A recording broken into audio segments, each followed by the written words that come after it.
J.R.R. Tolkien's Lord of the Rings remains a full-on cultural phenomenon, with movies, video games, comic books, and even new novels coming out all the time. But while you might think you know everything there is to know about elves, orcs, and hobbits, some of that might not actually be accurate. Here are some false facts about the Lord of the Rings you always thought were true. Hobbits are weak. Perhaps the biggest misconception regarding the world of Middle-earth is that hobbits are, as a race, pretty weak. Sure, the four main hobbits each get heroic moments, but they're treated like outliers. In the books, though, there's another ending we don't see in the movies, where a depowered Saruman conquers the Shire, and we get to see the true mettle of the hobbit race. Led by Merry, Sam, Frodo, and Pippin, the hobbits free themselves and slaughter a whole army of ruffians sent against them. Turns out all those extra breakfasts made them pretty strong. Comic relief. Some fans believe that Samwise Gamgee is little more than a source of comedic relief. It's understandable, given Sean Astin's charming performance, which was filled with meme-worthy moments about potatoes and sharing the load. But the most badass Samwise moment is one that's all too easy to overlook. When Sam thinks Frodo has been killed by Shelob, he takes the ring and prepares to finish the quest alone. That would be heroic enough, but when he finds Frodo alive, he simply hands the ring back over. It may not sound like much, but he's pretty much the only character who is able to resist the ring's temptation. Even Gandalf refused to take the ring because he knew he'd be corrupted. Don't tempt me, Frodo. I dare not take it. Not even to keep it safe. And Frodo himself gave in to the ring at the end, only finishing the quest because Gollum bit his finger off. Samwise? He doesn't seem tempted at all, just scared of how the ring affects everyone else. That makes Sam more than just, well, this. Potatoes. Boil them, mash them, stick them in a stew.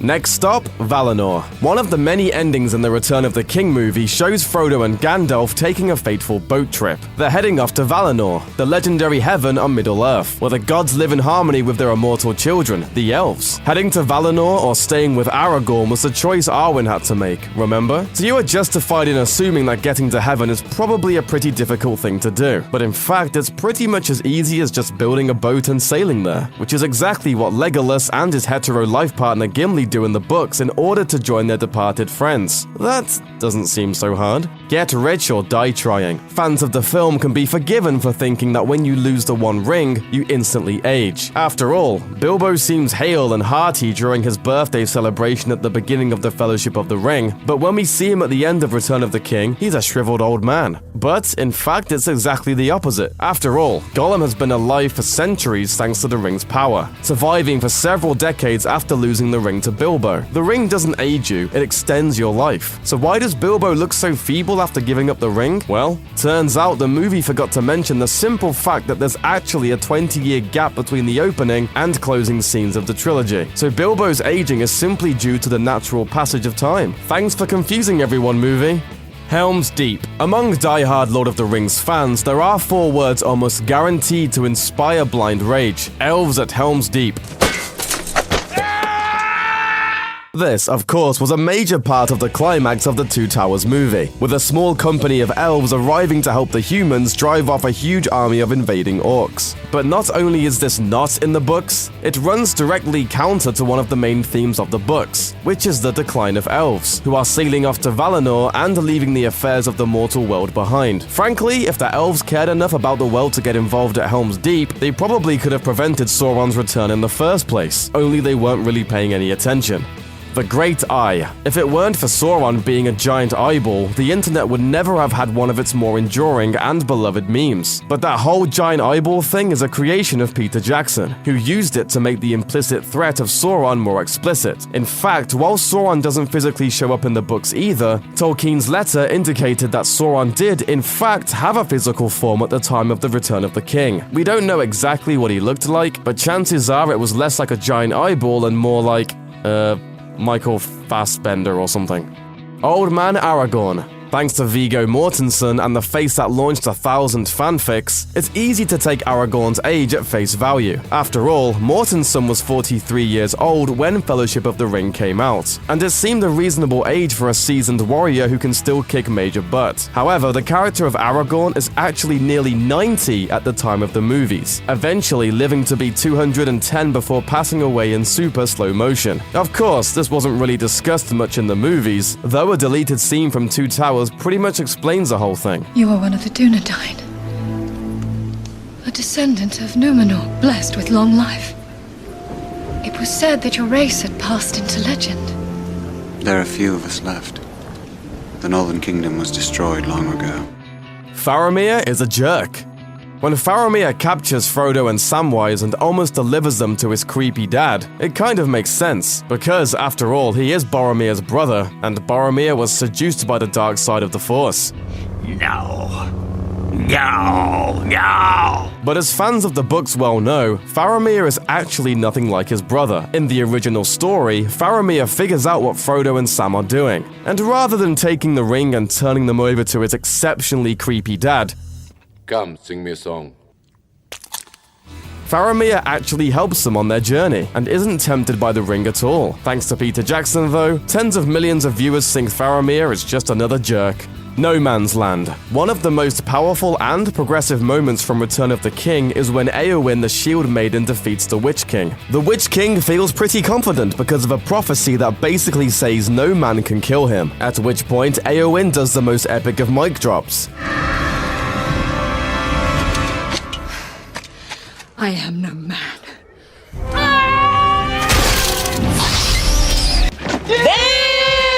It's a powerful moment, but if you think she won just because she's a woman, you're wrong. It was actually because she had a ton of help from Merry. Before Éowyn gets her awesome killing stroke in, audiences see little Merry stab the Witch King with his blade. The movies gloss over the importance of these blades, with Aragorn simply handing them out at Weathertop. Tolkien, however, made clear that these blades were forged by the Rangers years ago with magical enchantments specifically made to hurt the Witch King. In the books, Merry stabs the Witch King with one of the only weapons that can hurt him, opening the door for Éowyn to complete the prophecy. Those eagles. Okay, everyone in the entire world seems united by one thing, wondering why the heck the Ring Gang didn't just ride those giant eagles into Mordor in the first place! But this question has already been answered if you pay close attention to the plot. The whole reason they sent a tiny group to destroy the ring in the first place is because Sauron is constantly watching everything. There is evil there that does not sleep. And the great eye is ever watchful. So while a couple teeny tiny hobbits might go unnoticed, a flock of massive eagles would have been really obvious, and easy prey for Nazgul and their fell beasts. The eagles were only able to fly in after Sauron was defeated. Question answered, internet. Chuck Norris is one of those celebrities whose life in the spotlight isn't all that far removed from the life he really lives. That makes it super hard to separate Chuck Norris the man from Chuck Norris the myth. Until now. Here are some false facts about Chuck Norris you always thought were true. He's not a Texas Ranger. Sure, he played a Texas Ranger on the hit TV show Walker, Texas Ranger and Lone Wolf McQuade.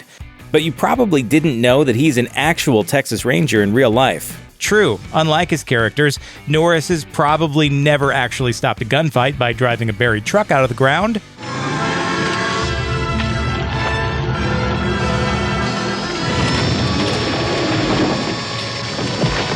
But former Texas Governor Rick Perry named Walker an honorary captain in the Texas Rangers back in 2010. People may whisper about his superpowers, but let me tell you, the greatest power of Chuck Norris is his integrity. Now you know why they always say, don't mess with Texas. He's married to Christy Brinkley. For years, Norris has been appearing with model Christy Brinkley in promotional videos for the Total Gym. Hi, I'm Chuck Norris. And I'm Christy Brinkley. For the past 2 years, you've seen Christy and me talking about the Total Gym. For some reason, this has led many people to assume the two are married. Well, they aren't and never have been. In fact, Norris has been married twice. He's currently married to Gina Norris, who's even appeared with Chuck in those same Total Gym videos. Just because she's blonde and working out doesn't mean she's Christy Brinkley, guys. He's only a badass on TV. A lot of movie stars look tough on screen, but most of them are just acting like badasses. Chuck Norris, on the other hand, did it the other way around, parlaying his fame as a professional karate world champion into a movie career.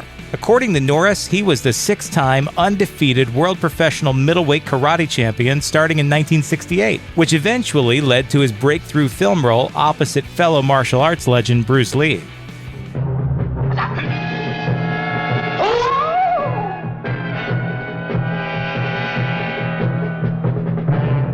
He's a natural-born Texan. When people think of Chuck Norris, they think of Texas, which tends to happen when you're known for characters who rock cowboy hats and giant shiny belt buckles as Texas Rangers in both TV and film. So there's a wide demographic of folks who naturally assume he's from the Lone Star State. But Norris hasn't always been a Texan.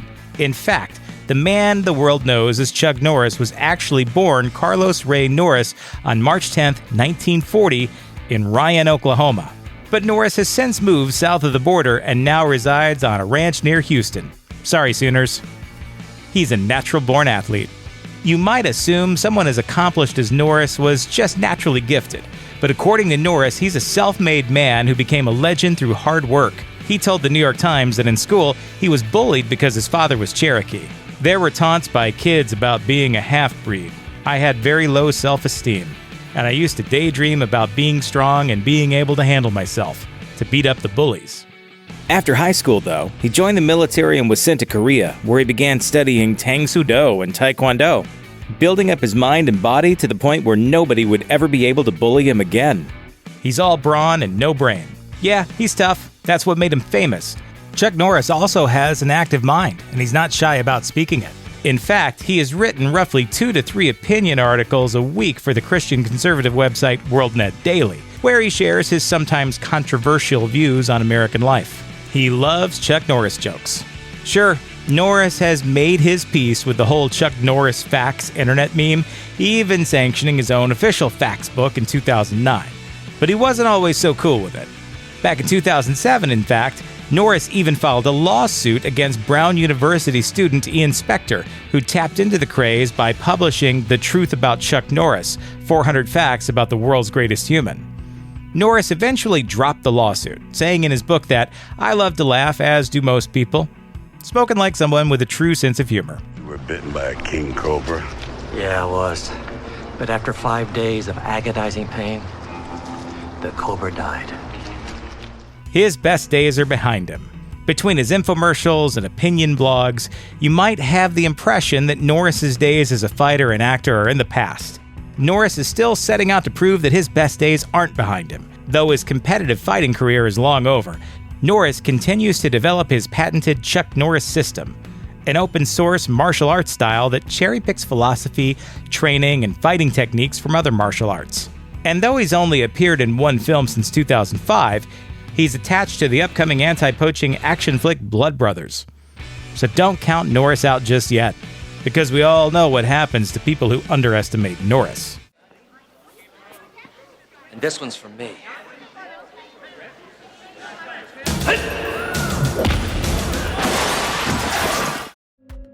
Star Trek has been beaming its way into fans' hearts for over 50 years, reinventing itself time and time again.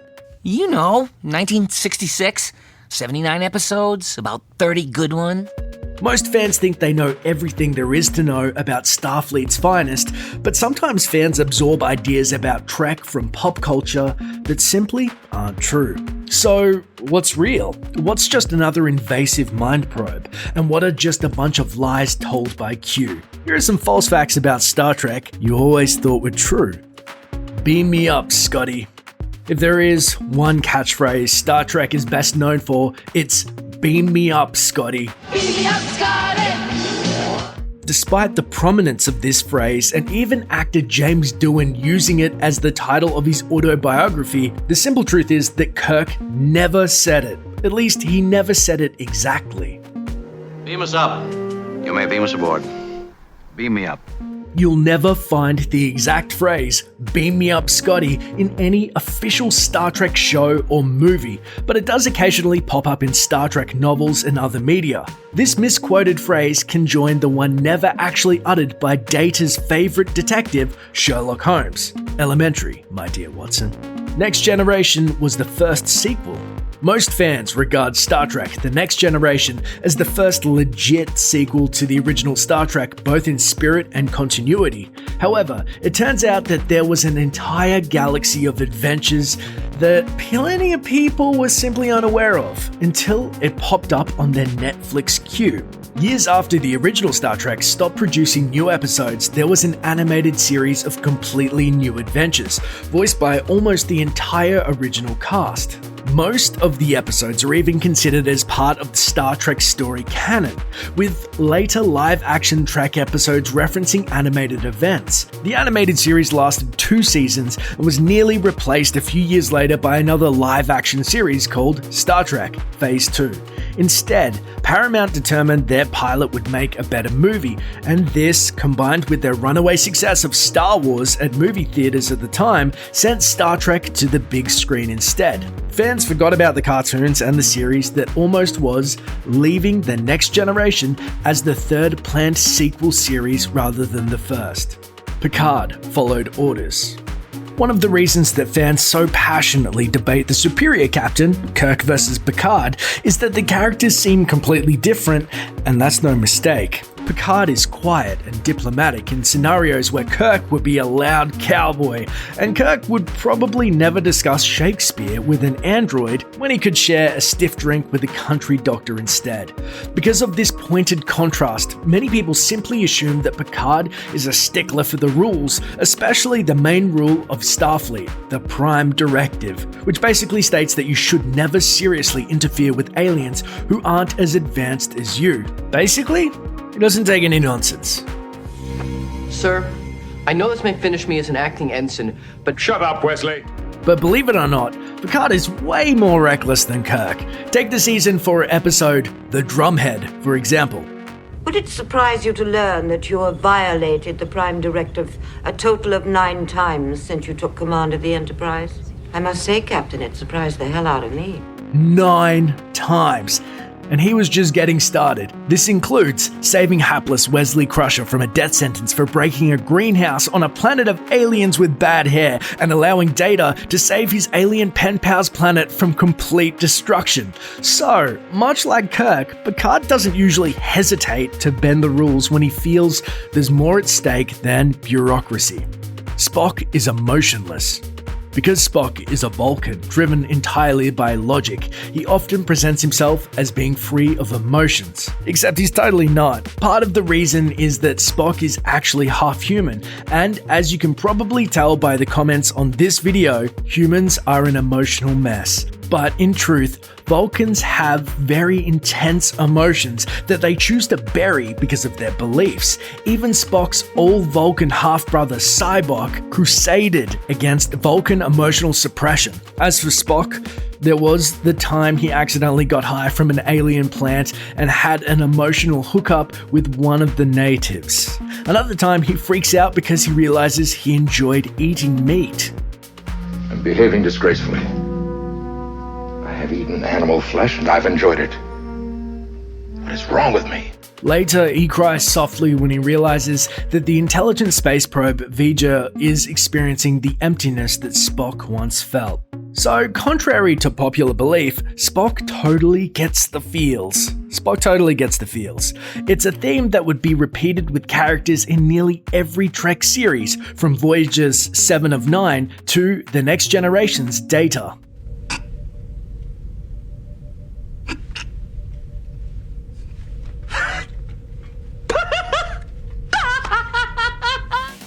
The first interracial kiss. The original Star Trek was bold in a number of ways, and it is often credited for a particular landmark, the first interracial kiss on American television, occurring in the episode Plato's Stepchildren. The plot involved the crew being turned into puppets by powerful space jerks who could make them do anything, and one of the things they do is force Kirk and Uhura to kiss. Nervous NBC executives shot several alternate takes so they wouldn't offend their southern viewers and affiliates, but as the story goes, William Shatner reportedly started making goofy faces to ruin the alternate takes, forcing the studio to air the kiss. Was it historic? Yes, but it wasn't the first. That honor goes to a TV special called Movin' with Nancy, which aired a few months before the Star Trek episode and had a number of memorable cameos, including Sammy Davis Jr., who gives Nancy Sinatra a kiss at the end of his scene.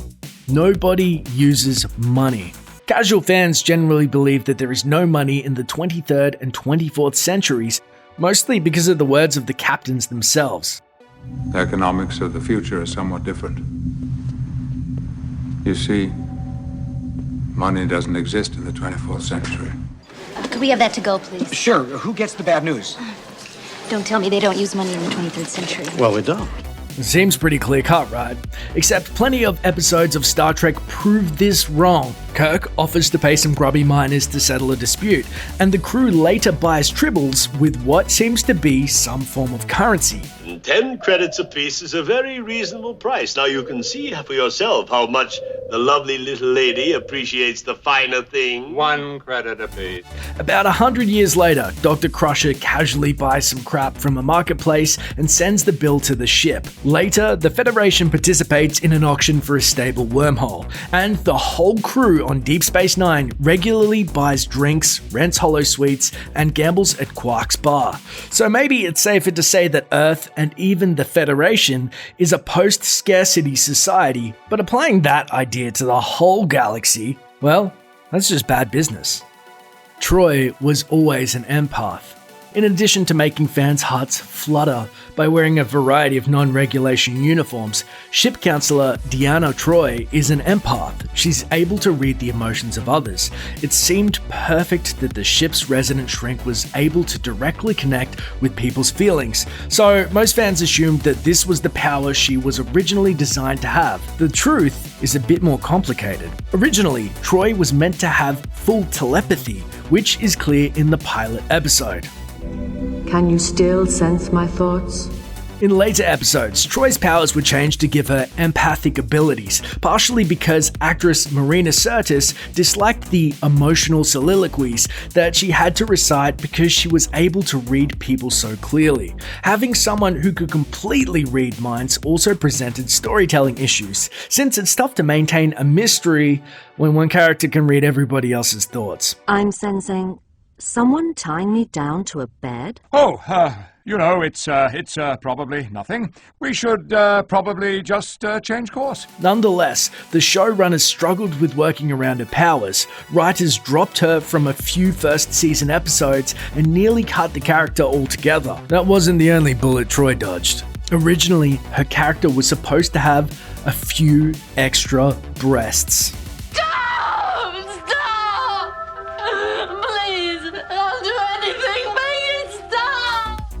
Seven was just eye candy. When 7 of 9 first showed up on Star Trek Voyager, many assumed her casting was something of a ratings ploy. After all, they were essentially replacing the benign and boring alien Kes with a blonde bombshell in a skin-tight catsuit. Even Kate Mulgrew, who played Captain Catherine Janeway, initially thought that the role wasn't meant to be much more than a sexy gimmick inserted into what was essentially the most explicitly feminist Star Trek show. Ultimately, however, 7 of 9 played out as a very positive female role model, often rebuffing unwanted male attention. She becomes an instrumental part of the crew, helping them establish actual communication with Starfleet, and often serves as a powerful counterpoint to Janeway's perspective. And her entire story tackles the message of actualization and individual identity as she shakes off the trauma from being forced into the Borg collective and becomes her own person with her own strength and values. Ultimately, the character that many dismissed as simply being sexy and exploitative ended up being one of Trek's most inspiring women. Of course, while we're on the subject of inspiring women, Captain Kirk, ladies' man. Casual fans thinking about the original Trek series seem to think that every episode involved green women or short-skirted Starfleet ladies throwing themselves at the feet of the famous Captain Kirk. In fact, the green Orion slave girl that everyone thinks of as Kirk's most notorious conquest, she never even met Kirk. That scene featured Captain Christopher Pike in Star Trek's original pilot episode, which was written and filmed before Kirk's creation. Sure, another one came along later, but he really wasn't having it. Keep your hands off Kirk, you treacherous thing. This misconception of Kirk as a straight-up horn dog is so firmly ingrained in fans' minds that it was played up by the Trek reboot, in which Kirk ogles the requisite green woman, hits on Uhura, and even gets distracted by some pretty faces on the Starfleet Academy quad. Viewing Kirk's actual adventures tells a different story. There were times that he flirted with women in order to get vital information, but Kirk rarely took it farther than that. In fact, Kirk only had romantic encounters in about 25% of the original Trek episodes, and maybe some of the books, and possibly that Tribble in the cartoon, and definitely a few times in the movies. What is it with you, anyway? Look, the point is, Kirk is hardly the space pimp people remember. Now, Commander Riker, on the other hand. The sinking of the RMS Titanic on April 15th, 1912 was a monumental disaster, claiming the lives of 1,517 passengers in the frigid Atlantic Ocean. It's since been elevated to one of those moments in history that feels more legendary than real, because it's hard to fathom how such a terrible disaster ever took place. That epic status has led to countless misconceptions being repeated again and again as absolute fact. So let's try to separate fact from fiction.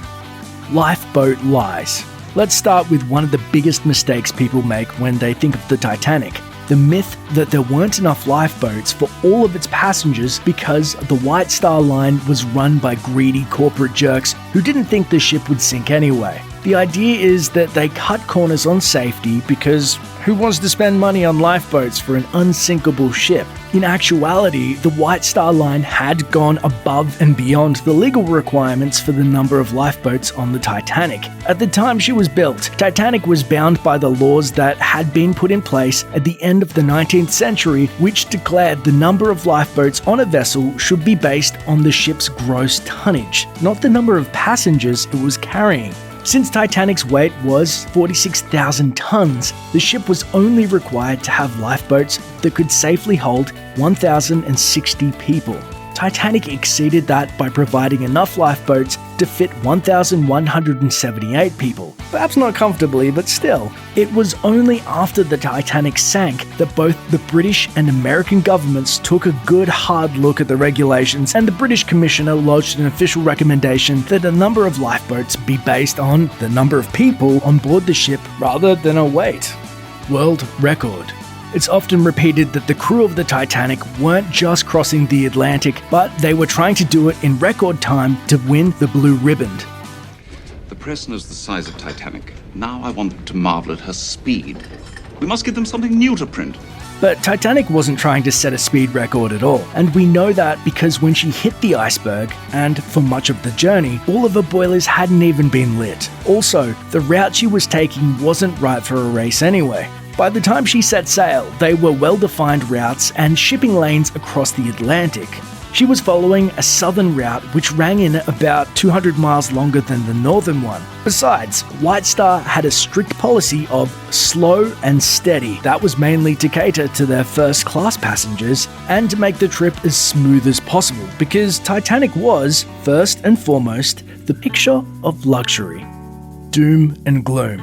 Hindsight can be a terrible, terrible thing, and countless ill omens have been assigned to the construction of the Titanic. She was built in Belfast, and according to one rumour, the Catholic workers who laboured to build her knew she was doomed when they saw her hull number, 390904, written on pieces of the ship by hand, and then read backwards it spelled, "No Pope." It's a chilling theory and all, but it's still just a story. There's tons of evidence that this is just a fanciful tale that grew up in the aftermath of the tragedy. For one thing, Titanic was actually assigned 2 different numbers while she was being built. The Board of Trade assigned her 131428, and the number given to her by the Harland and Wolff shipyard was 401. Either way, the no pope thing doesn't work, and it's doubtful that even the most devout of Belfast's dock workers would have been convinced that the number predicted doom for the ship, mainly because most of them were actually Protestant. Precious cargo.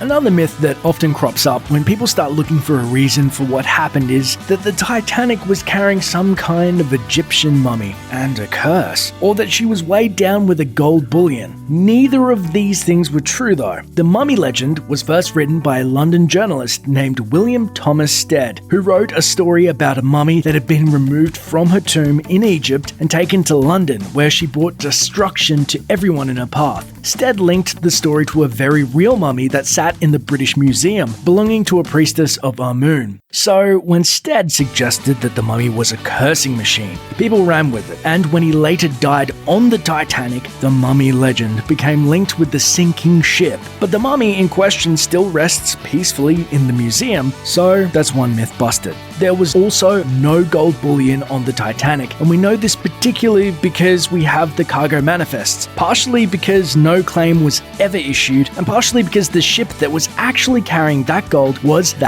HMS Laurentic, another White Star ship that came out of the same shipyard as Titanic and sank in 1917 with the metal on board. Sure, it was a bad few years for White Star, but the gold curse wasn't on Titanic.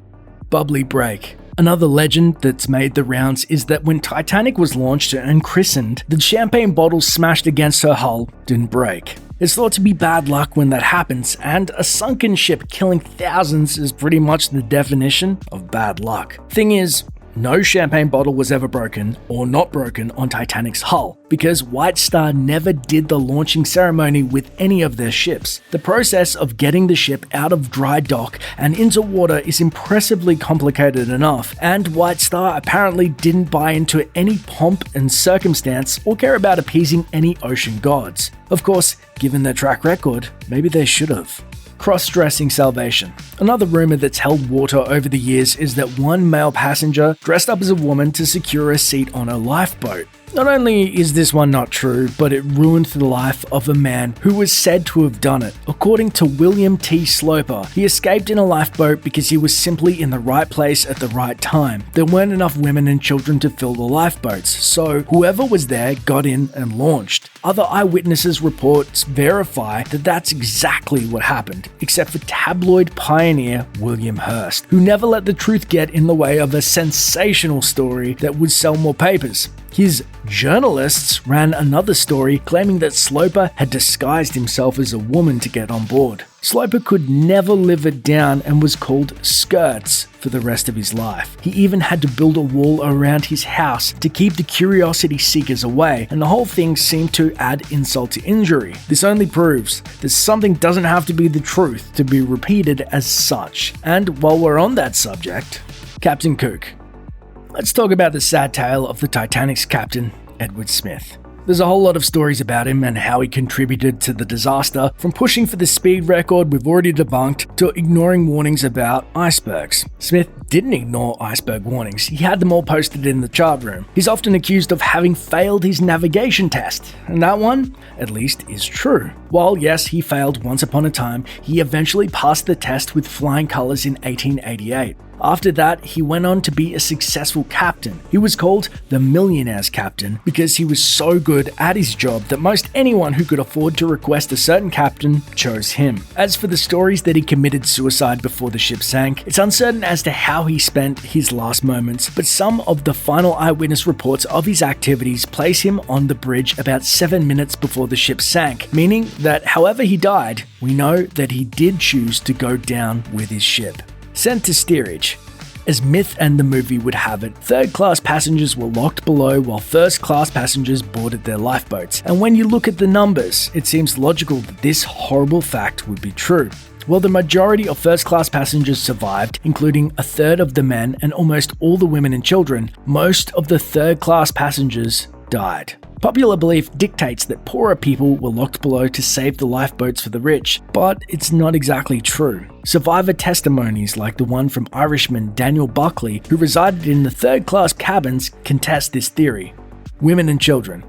We've all heard that the Titanic set a chivalrous precedent when it came to loading up its lifeboats. Women and children first. In truth, it wasn't a strict rule on the boats, and really hasn't been much of a thing since, but the practice of selective salvation did have a hand in who got a raft seat and who didn't.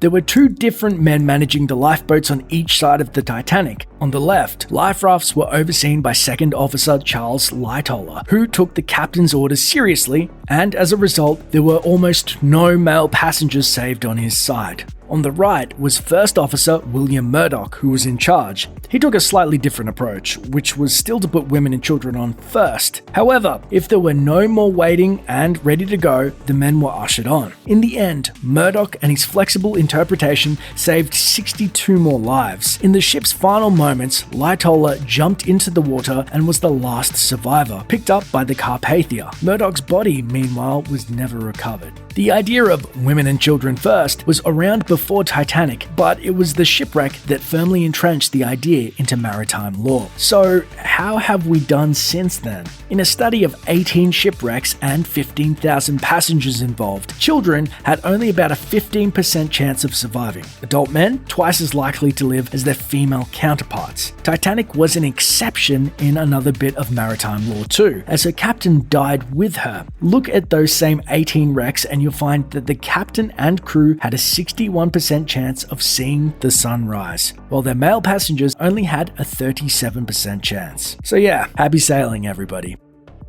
Basketball is one of the most popular sports in the world, and the NBA offers the highest and most exciting level of play.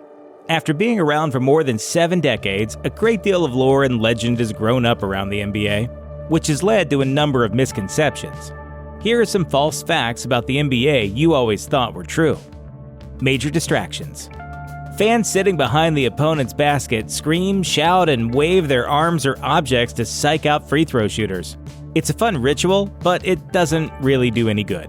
Neuroscientist Daniel Engber told the New York Times, "Fans might think they're doing something by crazily waving their thundersticks, but to the players, it's all just a sea of visual white noise. But at least it's still fun." Take 2 of these, smack them together. Kobe Bryant was always a Laker. In a league where free agents jump from team to team in the hopes of landing the most lucrative shoe contract, Kobe Bryant was a rare throwback, playing his entire 20-year career with the Los Angeles Lakers. But while it's true he never suited up for another team, he was actually a member of the Charlotte Hornets for a very brief time.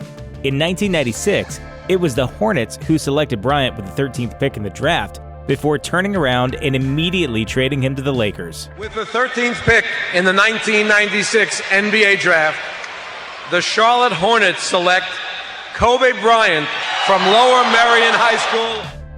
End of a dynasty. The 90s-era Chicago Bulls reached legendary status when they three-peated, winning 3 titles in a row, twice. Led by Michael Jordan, the Bulls won it all from 1991 to 1993, and from 1996 to 1998. But then, before the 1999 season started, Jordan re-retired, and Bulls fans still ponder what might have been if he had continued playing.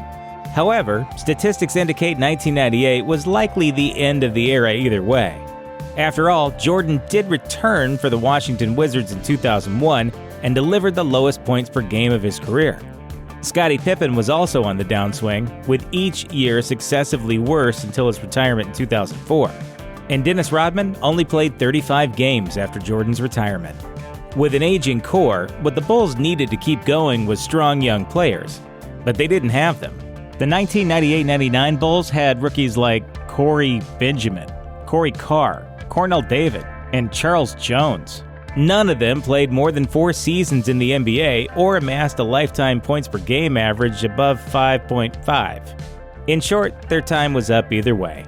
Sam Bowie versus Michael Jordan. On paper, it looks like one of the dumbest decisions in the history of professional sports. In the 1984 NBA draft, the Portland Trail Blazers had the number 2 pick and picked center Sam Bowie rather than shooting guard Michael Jordan. who went with the next pick to the Chicago Bulls. Portland selects Sam Bowie, University of Kentucky. Bowie's promising career was derailed by injuries, while Jordan went on to become someone who many regarded as the best player in league history. But did the Trail Blazers actually make a mistake? Not only did they need a center, they already had a promising young shooting guard by the name of Clyde Drexler. Drexler, like Jordan, was a member of the 1992 Olympic Dream Team and is a member of the Hall of Fame. And after the Blazers acquired center Kevin Duckworth to replace Bowie in the lineup, Drexler led the team to the 1990 NBA Finals, a year before Jordan managed to make it.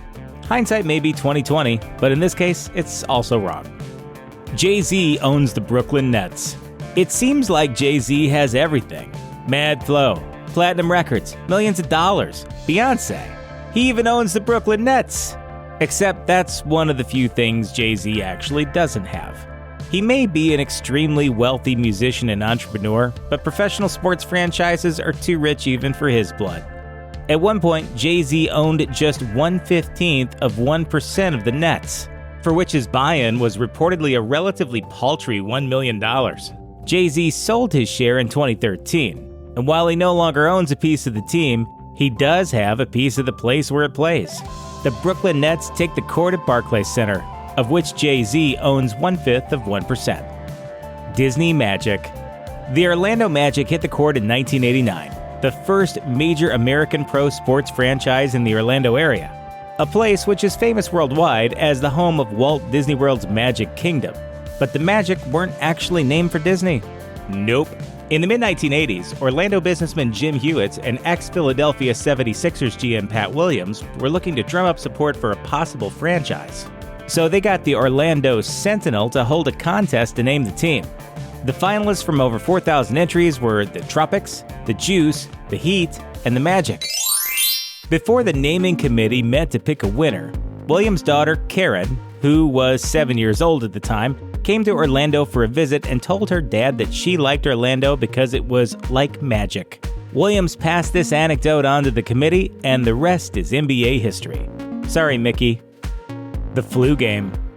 With the 1997 finals tied at 2 between the Chicago Bulls and Utah Jazz, Game 5 was crucial. Jordan came through, leading all scorers with 38 points in the win, despite telling reporters that he was really tired and very weak after suffering from dehydration and difficulty breathing. Jordan was visibly ill throughout the game, and with symptoms pointing to the flu, the performance has gone down in league history as the flu game. But Tim Grover, Jordan's personal trainer at the time, blames another culprit, claiming Jordan was actually poisoned. Well, maybe. According to Grover, Jordan had a pizza delivered at 2 a.m. the night before. Suspiciously, it was delivered by 5 guys rather than the usual one.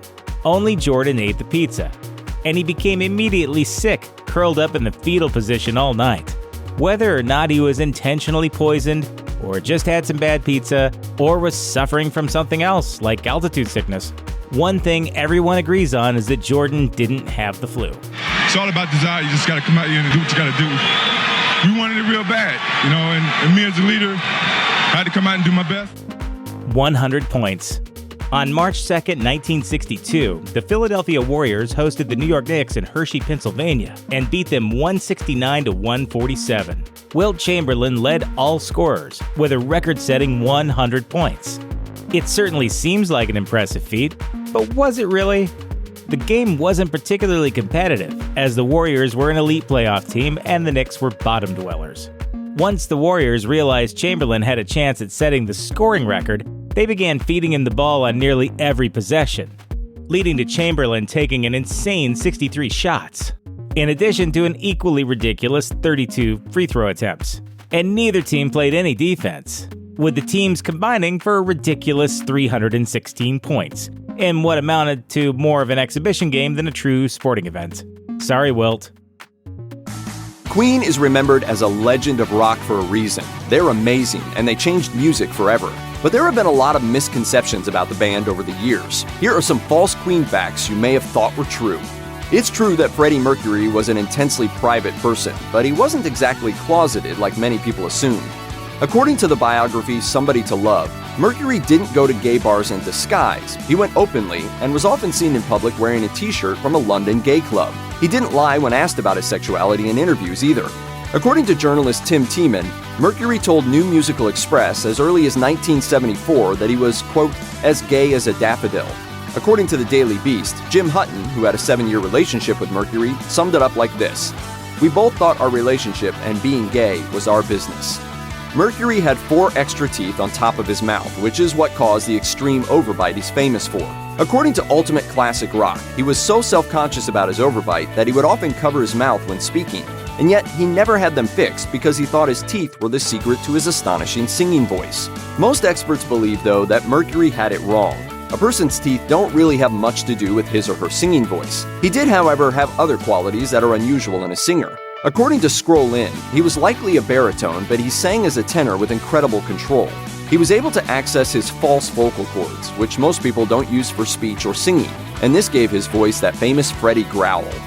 It's sometimes hard for us normal humans to imagine that the person we see on stage isn't the same person off stage, but in Mercury's case, there was a definite line between performer and performance.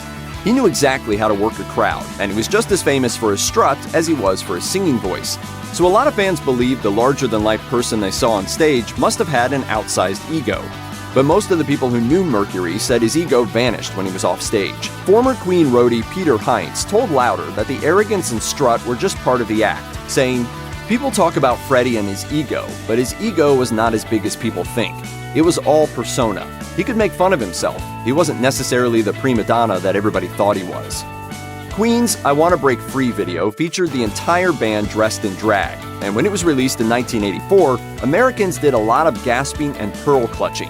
You'll often hear people say that the video was banned in the US, though Open Culture says there really isn't any historical evidence of a ban. The whole thing was intended to be a parody of a popular British soap opera called Coronation Street, so of course Americans didn't get it. Instead, they thought it had something to do with Mercury being gay, and from there concluded that it was his big coming out song.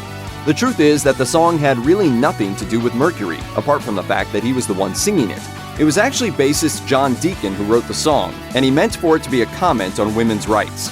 Back in the 80s, there was this weird cult of playing music backward to see if you could hear something sinister, and then when you thought you did, declaring to have found evidence of a band's debauchery. Queen was not immune to this sort of scrutiny. One theory claimed that when played backward, the song Another One Bites the Dust says it's fun to smoke marijuana.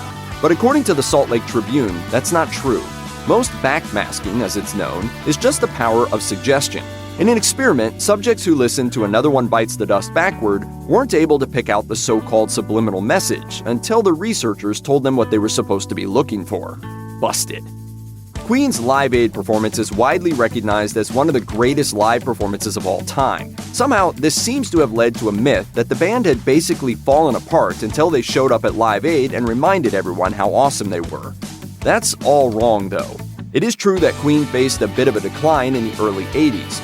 According to Classic Rock Review, their 1982 album Hot Space was an abysmal failure. After that, the band decided to go off and do their own projects for a bit. But by 1984, they were back again with The Works. That album reached number 2 on the UK albums chart and spent 93 weeks there, so they were hardly has-beens when they arrived at Live Aid in 1985. Want to feel old? Pokemon has been around for literally decades. And for every year it's been around, it's inspired plenty of rumors about secret tricks, hidden rooms, mysterious characters, and real-life weirdness. When it comes to pocket monsters, it's hard to separate fact from fiction. Yes, you can find a glitched Pokemon, and yes, there was a Pokemon episode that caused seizures, but no one killed themselves because of the haunting music of Lavender Town.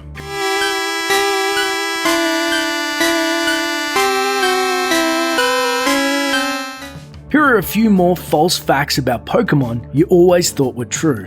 Don't be stupid. Players generally know that capturing a Pokemon with a Pokeball is a fairly random affair. While you can improve your odds by using more powerful Pokeballs and weakening the wild monsters you're trying to catch, it's really all based on a whole mess of secret math. Over the years, fans have experimented with lots of combinations of odds-defying button jamming to make better catches, with the most prevalent being holding the down and B buttons at the same time. More recently, there's the idea that saying a phrase like "gotcha" into your DS microphone will help improve the odds. But really, shouting at a handheld console just makes you look like an idiot. There's absolutely nothing in the game's code that points towards these being effective methods, but you keep on doing you. Lost balls. When Pokemon Go was released, it totally changed up the Pokemon formula for fans. Now, players have to actually physically walk around to chase down monsters and crucial game items. Because walking is hard and Pokeballs are limited and sometimes hard to throw, this led to several theories on how to conserve items. Players noticed that tapping a Pokeball that missed its target would cause it to disappear, and assumed that this would return them to your inventory. Turns out that basic math is hard too. All tapping does is spare you the trouble of having to wait for the ball to roll off screen before you can launch another. A small win, but a win nonetheless. But sorry, playing Pokemon Go is like being your dear old dog. Those balls are gone for good, boy. The mystery of the Mews. The adorable, creepy little cat creature named Mew is one of the most powerful creatures in the original Pokemon game. Because it could only be obtained at Nintendo Roadshow events or traded with other kids who obtained it, Mew was super rare and the subject of countless rumors targeted at those who really wanted the little monster. In the most technical sense, Mew already existed in every original Pokemon game cartridge. Catching it was just a matter of coaxing it out. One theory arose when players discovered they could access some normally unreachable areas in the vicinity of the SS Sand if they had traded for Pokemon with the Surf skill, which you normally wouldn't have this early in the game. A lone truck on an island accessible only through this trick became the focus of many rumors, and notably, one rumor speculated that the game's lone Mew was hiding just underneath it, if you could just figure out how to capture it. Unfortunately, the only thing under the truck is crushing disappointment.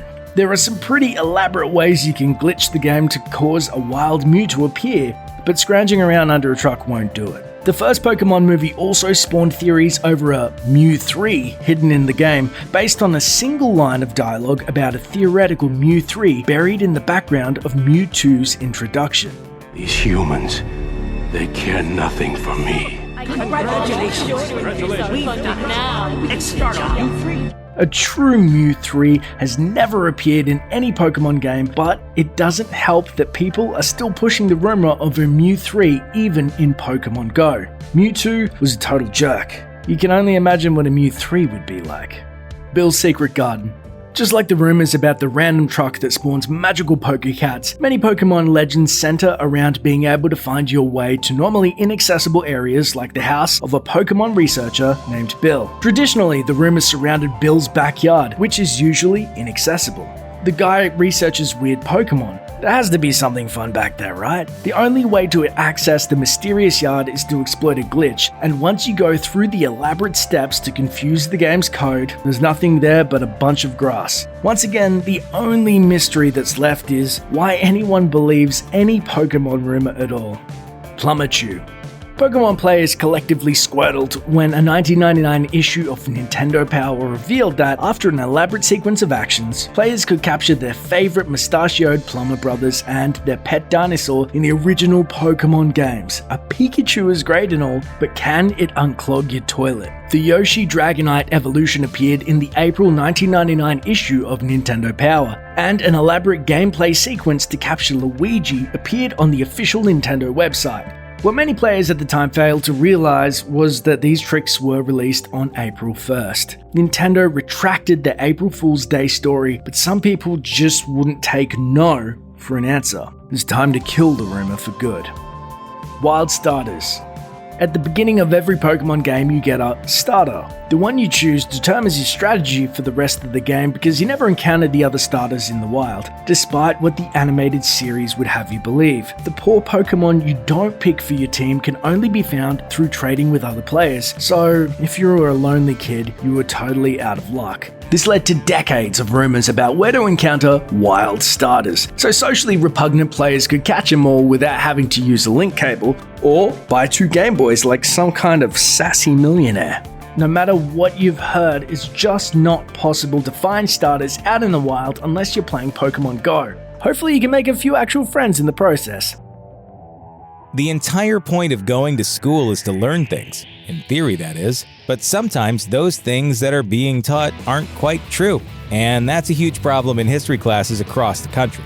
Well, we're going to set the record straight with this look at false things your history class taught you. The period of European exploration into the Americas was an ugly, bloody time. There was savagery on both sides, especially when it came to the subject of scalping. However, many believe Native Americans never practiced the awful art of taking scalps until their European enemies landed on their shores and showed them how it was done. The reality is more complicated, and scalping has been practiced for a long time. Archaeologists have discovered evidence of scalping being done in Europe from the Stone Age into at least the 11th century. And on the flip side of the ocean, in North America, archaeologists have found scalped skulls dating back to 1325 AD, long before Columbus, Europeans, and the relentless march through Native American lands. It's not clear just when scalping started, but historians have even discovered evidence that it occurred before the Vikings sailed across the Atlantic. And as historian James Axtell writes, by the time Europeans first showed up, they found certain tribes like the Delaware, Mohawks, and Algonquins already had scalping down to an art form. Once the Europeans moved in, everybody stepped up their scalping game. When white settlers arrived in the New World, they put out bounties for the hair and flesh of their Native American enemies, encouraging tribes that had never practiced scalping before to take up a bloody new hobby. Scalping became widespread across North America, resulting in a whole lot of bloodshed on both sides of the conflict. The infamous Salem witch trials kicked off in 1692, and they remain one of the darkest chapters in Massachusetts history. Before it was over, around 200 people were accused and tried for the rather difficult-to-prove crime of being witches, and many were executed in spite of a distinct lack of concrete evidence. 20 of the accused were found guilty and killed almost immediately, but none lost their lives by being burned at the stake like most people think. At least, none of the American victims did. In Europe, witch trials were all the rage, and they executed most of their victims with fire. In Salem, though, different methods were used to bring about the end of a perceived reign of witchy terror. 19 of the 20 victims were hanged on Gallows Hill, while the other victim, Giles Corey, was crushed to death with heavy rocks. Without Kennedy, we may have never had civil rights legislation, or so we've been taught. But Kennedy had little to do with the establishment of civil rights laws. When he heard about the planned March on Washington, where Martin Luther King Jr. gave his I Have a Dream speech, Kennedy actually tried to stop it. He even sent Vice President Lyndon B. Johnson to Norway during the march because he didn't like LBJ's pro-civil rights policies. Kennedy was forced to act on civil rights after the Freedom Riders and the assassination of Medgar Evers, but he thought the legislation would never get through and worried it would hurt his chances of passing the bills he really cared about. After Kennedy was shot, LBJ put all his efforts as president behind the Civil Rights Act, capitalizing on the fresh memory of the young president slain. LBJ used the people's grief and frustration to get Congress to act, and in the end, JFK got all the credit. The minimal women's history you learn in school usually revolves around the idea that ladies always had to stay at home and do all the housework. They had a brief reprieve when they had to go work in the factories during World War II, but they went back home after the war until feminism came along. But this is far from the full picture. It ignores the many other women who didn't have the privilege of not working, and hides decades of history where men and women worked equally. Before the Industrial Revolution, work was an extension of the household, and tasks were split evenly between women and men. Even by the turn of the century, women held a quarter of industrial jobs and half of agrarian jobs. Factory work at the time was incredibly dangerous, and gendered labor laws reinforced the growing idea that men should earn the money and women should stay at home.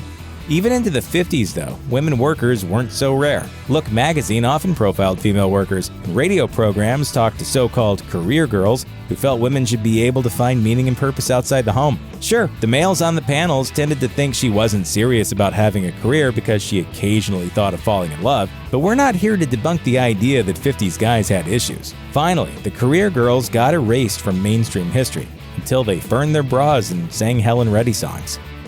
Or so we're told, but that didn't quite happen like it's taught either. When classrooms gloss through the women's liberation movement, one of the topics that almost always gets brought up is the movement's protest of the 1968 Miss America pageant. According to history, we're told that a bunch of protesters at the event took off their bras and immediately set fire to them. Well, according to Carol Hansich, one of the organizers of the protest, that's not exactly what went down. The truth, the women did want to burn their bras. Police wouldn't let them set things on fire while they were in public and standing on a boardwalk. They were forced to throw a bunch of iconic items like bras, girdles, and Playboy magazines into a garbage can.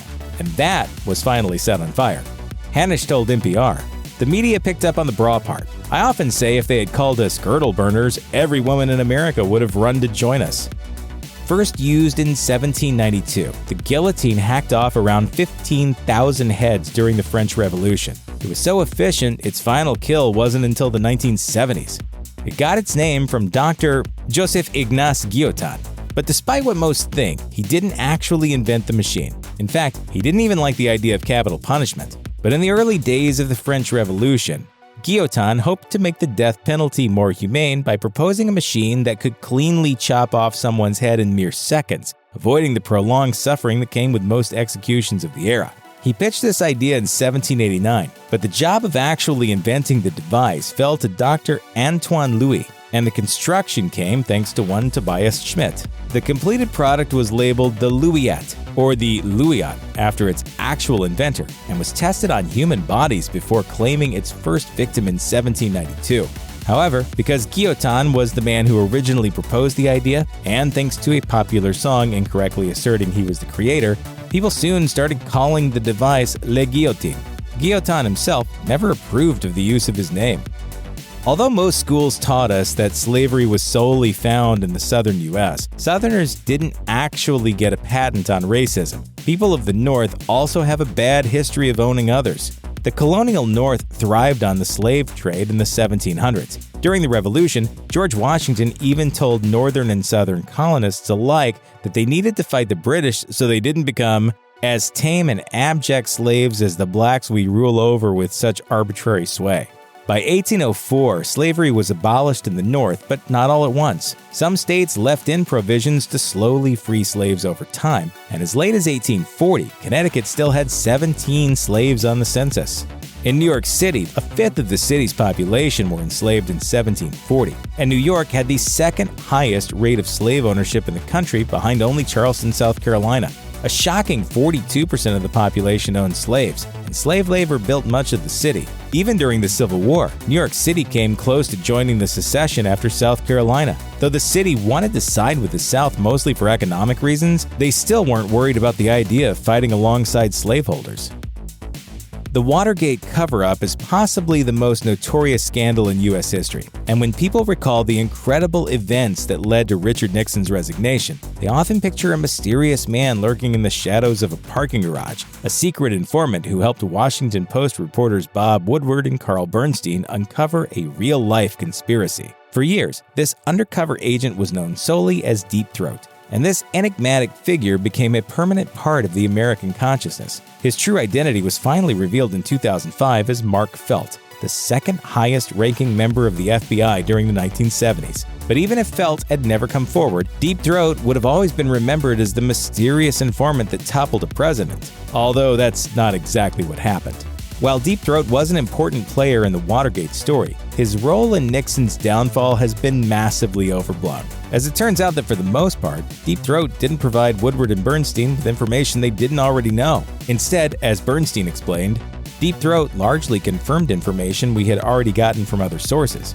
Both reporters also made it clear that they already had numerous sources pointing them in the right direction. This portrait of Deep Throat as the man who brought down the White House just isn't accurate. Martin Luther King Jr.'s name is synonymous with noble ideas like civil disobedience and nonviolent resistance. King wrote the playbook on how to peacefully resist a totalitarian government, as demonstrated by his historic campaigns in Birmingham and Selma. During those marches, King and his followers never fought back. While he eventually became America's most famous pacifist, Dr. King wasn't always so easy to turn the other cheek. King first became a national figure thanks to the Montgomery bus boycott. After Rosa Parks refused to give up her seat for a white passenger, King organized the resistance movement that forced the city of Montgomery to integrate its bus systems. Needless to say, the boycott didn't win King any fans in the racist community, and as a result, someone bombed the Reverend's house in February 1956. But instead of letting things slide, King decided he would be ready the next time someone came for him or his family. After the attack, armed guards kept a vigilant eye on King, and he applied for a concealed carry permit. As you might expect, his application was denied, but that didn't stop King from stockpiling guns. UCLA professor Adam Winkler says one of King's advisors described his place as an arsenal, and once a journalist visiting King's home almost sat on the pastor's loaded pistol. Eventually, King would change his mind on the matter and get rid of his weapons. But for a brief moment, one of the most peaceful men on the planet was packing a whole lot of heat. Motley Crue may be the reigning champions of rockstar debauchery, but at least they're famously upfront about it. Of course, Motley Crue has an image to uphold, and sometimes the stories need help to fit the image. But some of the most famous stories you thought you knew about the band are completely wrong, or at least severely misrepresented. Here are the things people get wrong about Motley Crue.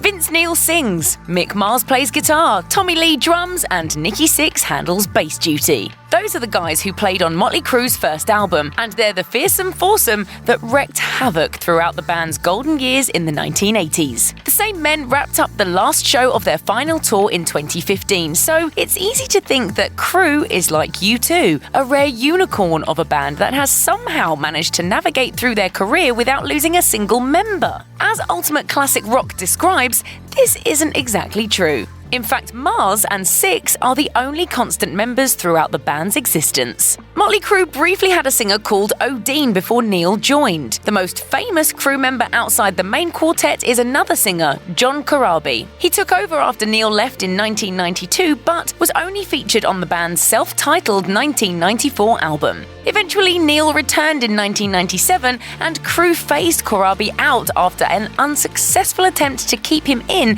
as a fifth band member. In 1999, Lee quit the band, and his replacement was Randy Castillo, a former Ozzy Osbourne drummer. Castillo appeared on 2000's new Tattoo album, but was diagnosed with cancer and ultimately died in 2002. While Castillo was struggling with the disease, Crue approached former Hole drummer Samantha Maloney, who held the spot from 2000 to 2002.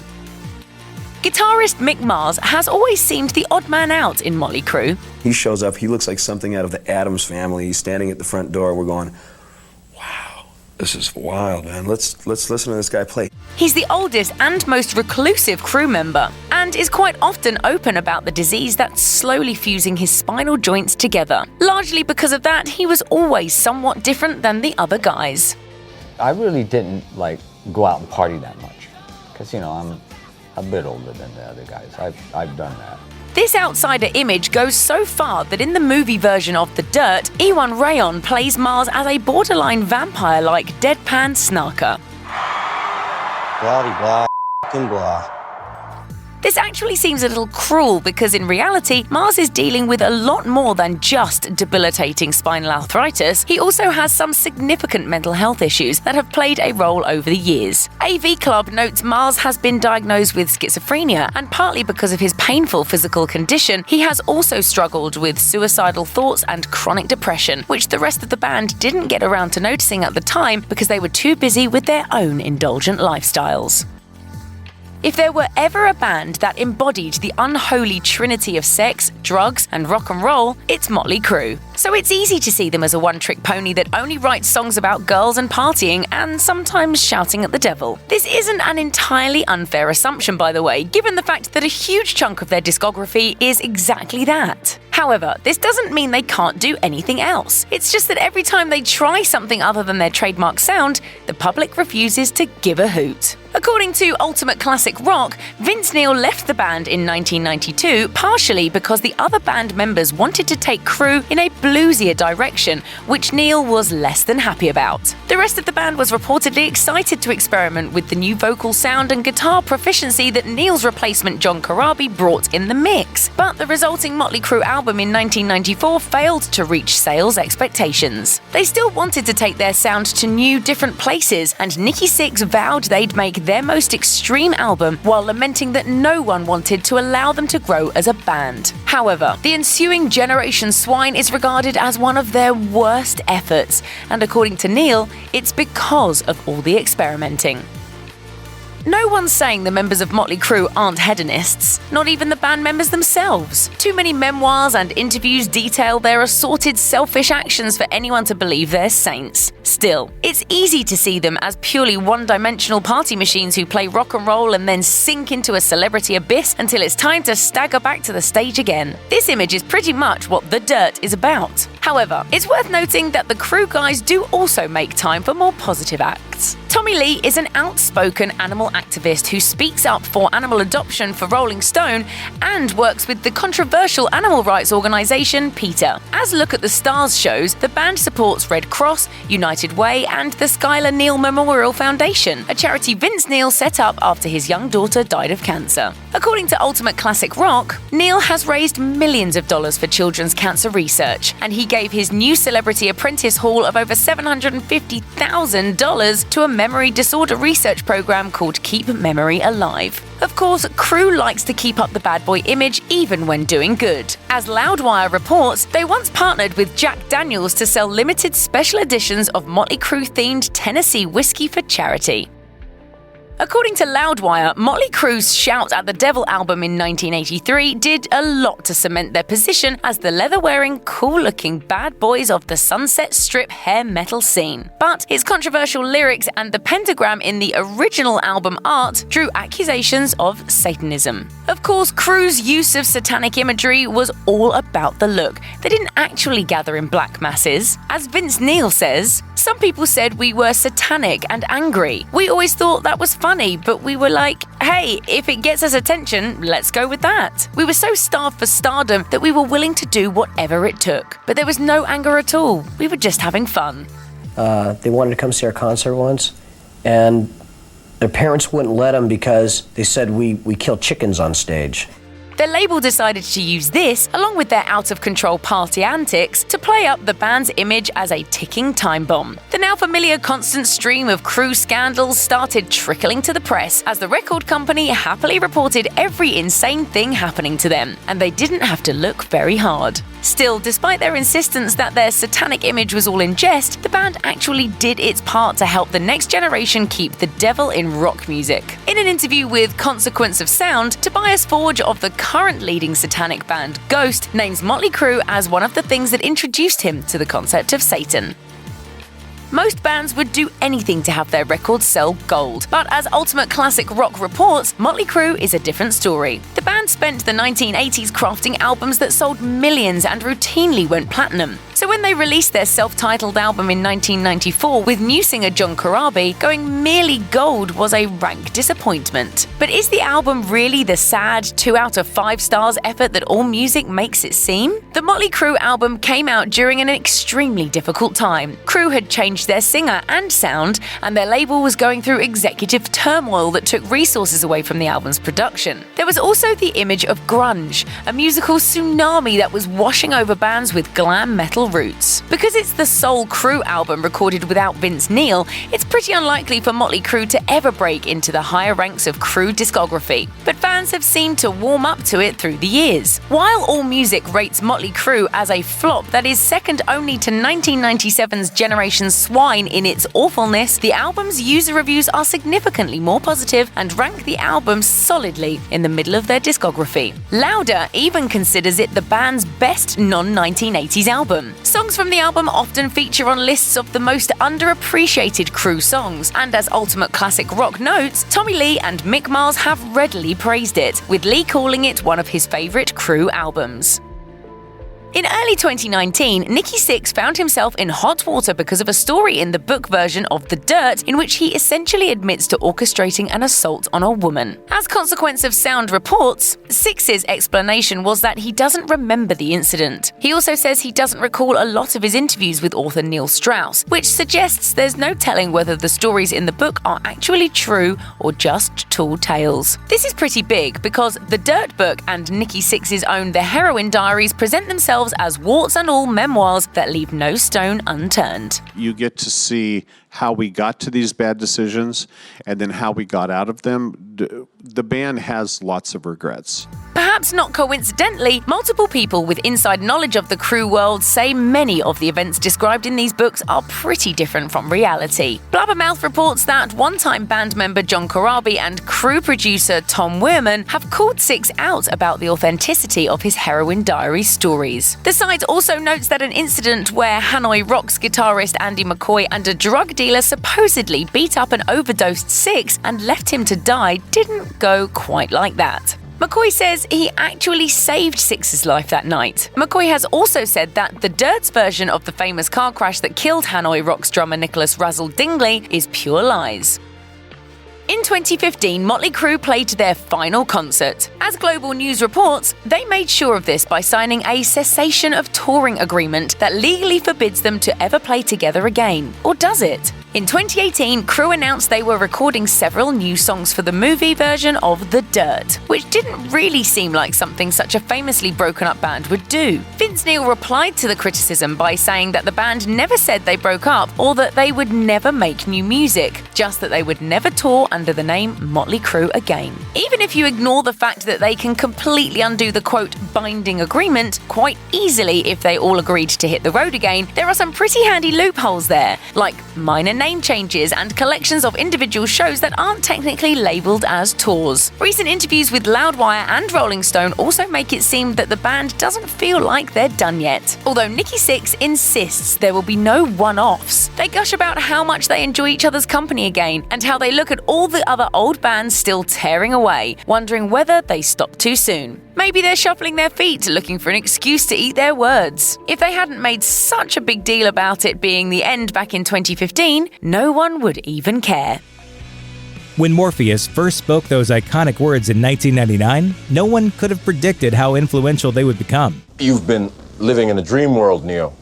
Like the public's awakening from the prison of cruddy late 90s sci-fi blockbusters, Neo's awakening from The Matrix is recognized as one of the defining moments in modern cinema. But what if everything you thought you knew about your favorite philosophical action film was wrong? I don't believe it. It's not possible. Time to take the red pill and find out the truth about the most common misconceptions of The Matrix. The robots are bad. It's easy to think of the robots as the bad guys. They enslaved humanity, turned them into batteries, and trapped them in a miserable cyberpunk dystopia. But The Animatrix, a collection of Wachowski-produced animated shorts that flesh out the world of The Matrix, tells a different story. A two-part short called The Second Renaissance shows humanity's creation and enslavement of sentient artificial intelligence. When the robots demanded equal rights, humans tried to wipe them out, so the robots fought back. In The Matrix Reloaded, the architect even explains how the Matrix would have been a utopia, if not for humanity's pessimism. The first Matrix I designed was quite naturally perfect. It was a work of art, flawless, sublime, a triumph equaled only by its monumental failure. What kind of bad guys try to create a paradise for their victims? Misunderstood ones, that's who. Everyone loved it.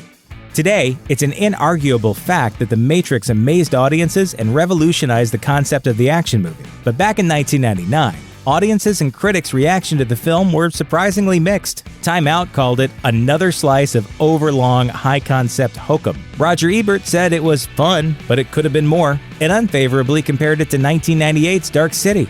Released in March, The Matrix was meant to be just a warm-up for the summer's main event, the first Star Wars film in 16 years. A few months later, when The Phantom Menace failed to deliver, The Matrix probably began to look a whole lot better. And then came the sequels. Disappointed! The Matrix Reloaded was, to say the least, disappointing. From Salon to New York Magazine, these disappointing sequels were praised, with many critics liking Reloaded even more than the original. Roger Ebert gave it 3.5 stars out of 4, while only giving the original film 3 stars. But again, compared to those Star Wars prequels, almost anything would look good. It's just about religion. It's clear that The Matrix incorporates allegorical aspects from multiple religions. But did you know that it was also a transgender coming-out story? Since the release of the Matrix trilogy, both Lana and Lily Wachowski have come out as transgender. Looking back, The Matrix actually left you with plenty of clues. Thomas Anderson? Yeah, that's me. Keanu Reeves plays Thomas Anderson, a man trapped in a soul-crushing job. In the digital world, he's a hacker known as Neo. After Neo wakes up from the Matrix and has left his old self behind, the film's big bad, Agent Smith, continues to call him Mr. Anderson. This is a form of abuse that the trans community refers to as dead naming, but it gets even more personal than that. As a teenager, Lana Wachowski tried to commit suicide by jumping under a subway train. After school, I go to the nearby Burger King and I write a suicide note. I try not to think of anything but jumping as the train comes. Knowing this, it's hard to ignore the connection to Neo's death-defying leap from the subway tracks. Goodbye, Mr. Anderson. My name is Neo. One last hint was the character Switch. In the original script, Switch was meant to appear female inside the Matrix, but was physically male in the real world. Hence the name Switch. This might have been a little too confusing for the audience, so the idea was scrapped. A brand new effect. When Trinity leapt into the air and froze as the camera swung around, moviegoers were witnessing history. This technique is called bullet time and was invented by the Matrix's VFX supervisor, John Gaeta. Bullet time is a stylistic way of showing that you're in a constructed reality. But the technique didn't come entirely out of nowhere.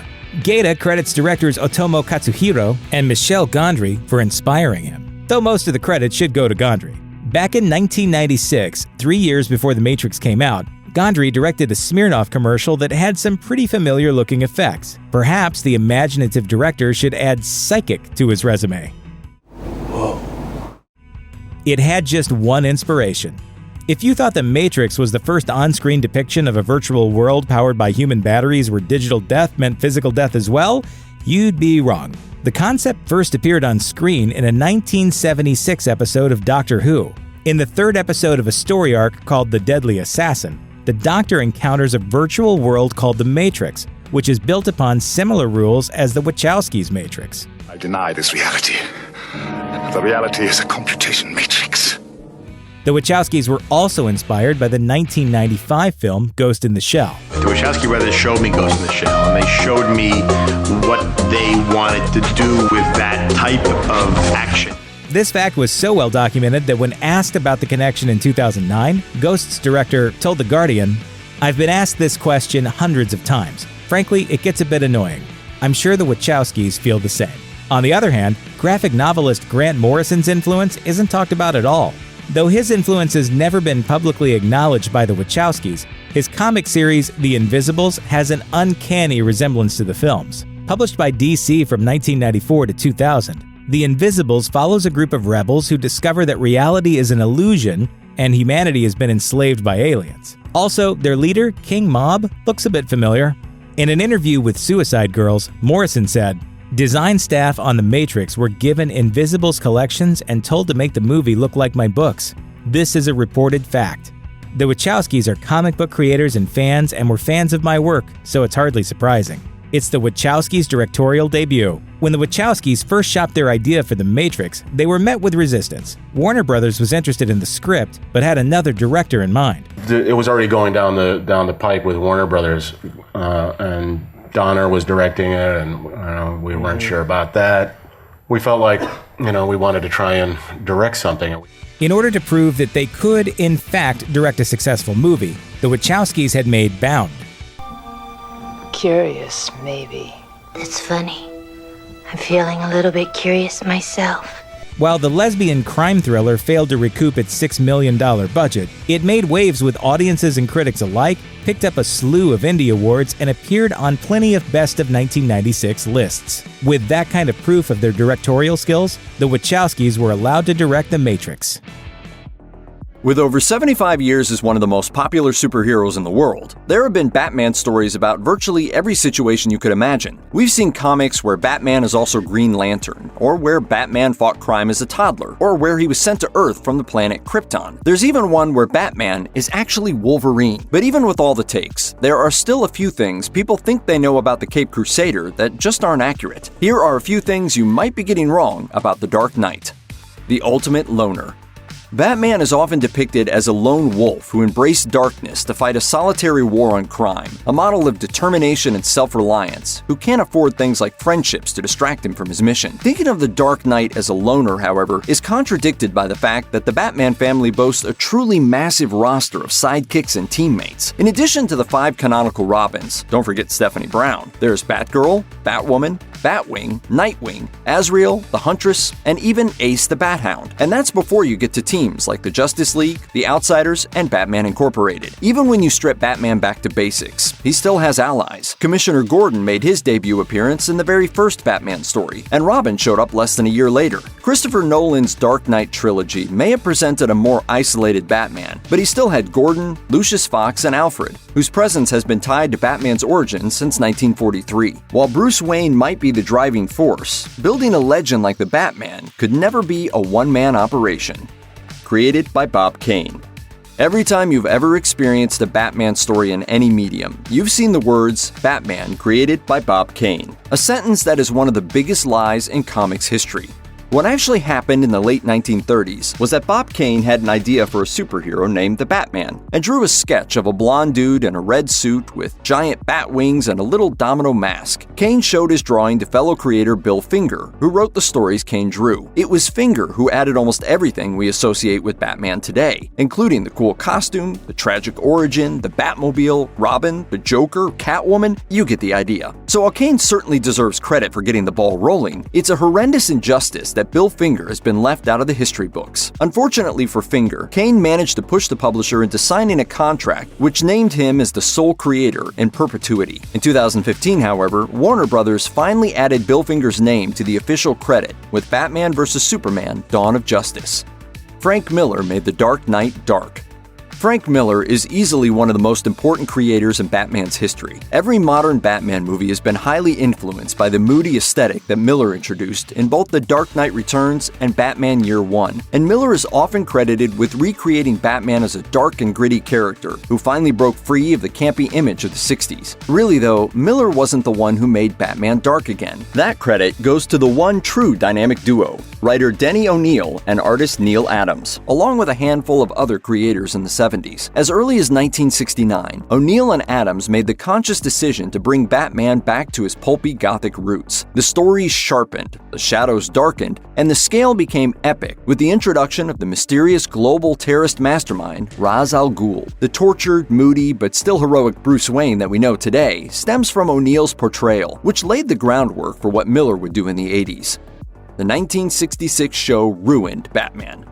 Holy puns, Batman! A cheesy theme song, ridiculous traps, full-screen bang and zap sound effects? Could anything have ruined The Dark Knight more than having such a brightly colored spectacle in his name? Well, it was a good plot while it lasted, huh? Yes, Catwoman, one of your very best. For a long time, it was trendy to bash the 60s show for its silly camp, but in addition to being an accurate reflection of the comics in the 60s, it actually saved Batman from obscurity. Back when the TV series first came out, Batman's comic book sales were slipping. The show not only introduced a new generation of kids to Batman, it reminded adults of the characters they'd enjoyed when they were younger. The show also made a minor bad guy named the Riddler into a big-name villain thanks to actor Frank Gorshin, and its success brought superheroes into the mainstream in a big way. Batman's status as a pop culture hit paved the way for a wave of superhero films that started with Superman in 1978 and continues today. So basically, if you love the Dark Knight trilogy or the Marvel Cinematic Universe, you can thank Adam West for doing the Batusi. Batman doesn't kill. Batman's dedication to never taking a life and his hatred for guns have become a huge part of the character. In the early days, however, Batman was inspired by the murderous gun-toting pulp hero, The Shadow, and his first year of stories involved him punching an enemy into a vat of acid, snapping necks, and gunning down criminals with his own pistol. Even the modern version of Batman has gone through some bad days though, and one of the most notable came in a story called 10 Nights of the Beast. Back in the late 1980s, Batman tried to stop a Soviet assassin named the KG Beast from assassinating President Reagan. At the climax of the story, knowing that the Beast will be let free if he's brought into authorities, Batman simply locks the bad guy up in the sewers, presumably to starve to death. Everything cool came from the comics.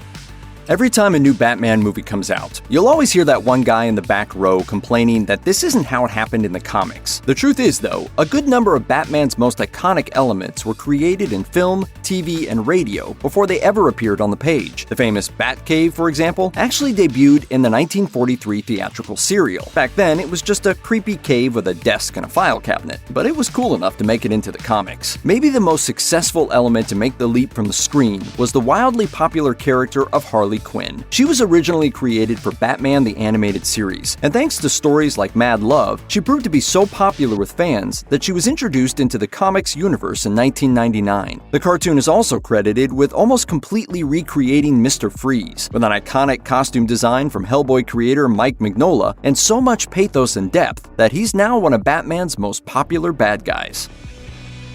Dogs, as they say, are man's best friend. They've been at our sides for thousands of years, so we think we've gotten to know them pretty well. There are, however, more than a few misconceptions that we've created around our amazingly devoted companions. Here are some false facts about dogs you always thought were true. Fighting like cats and dogs. Human sacrifice, dogs and cats living together, mass hysteria.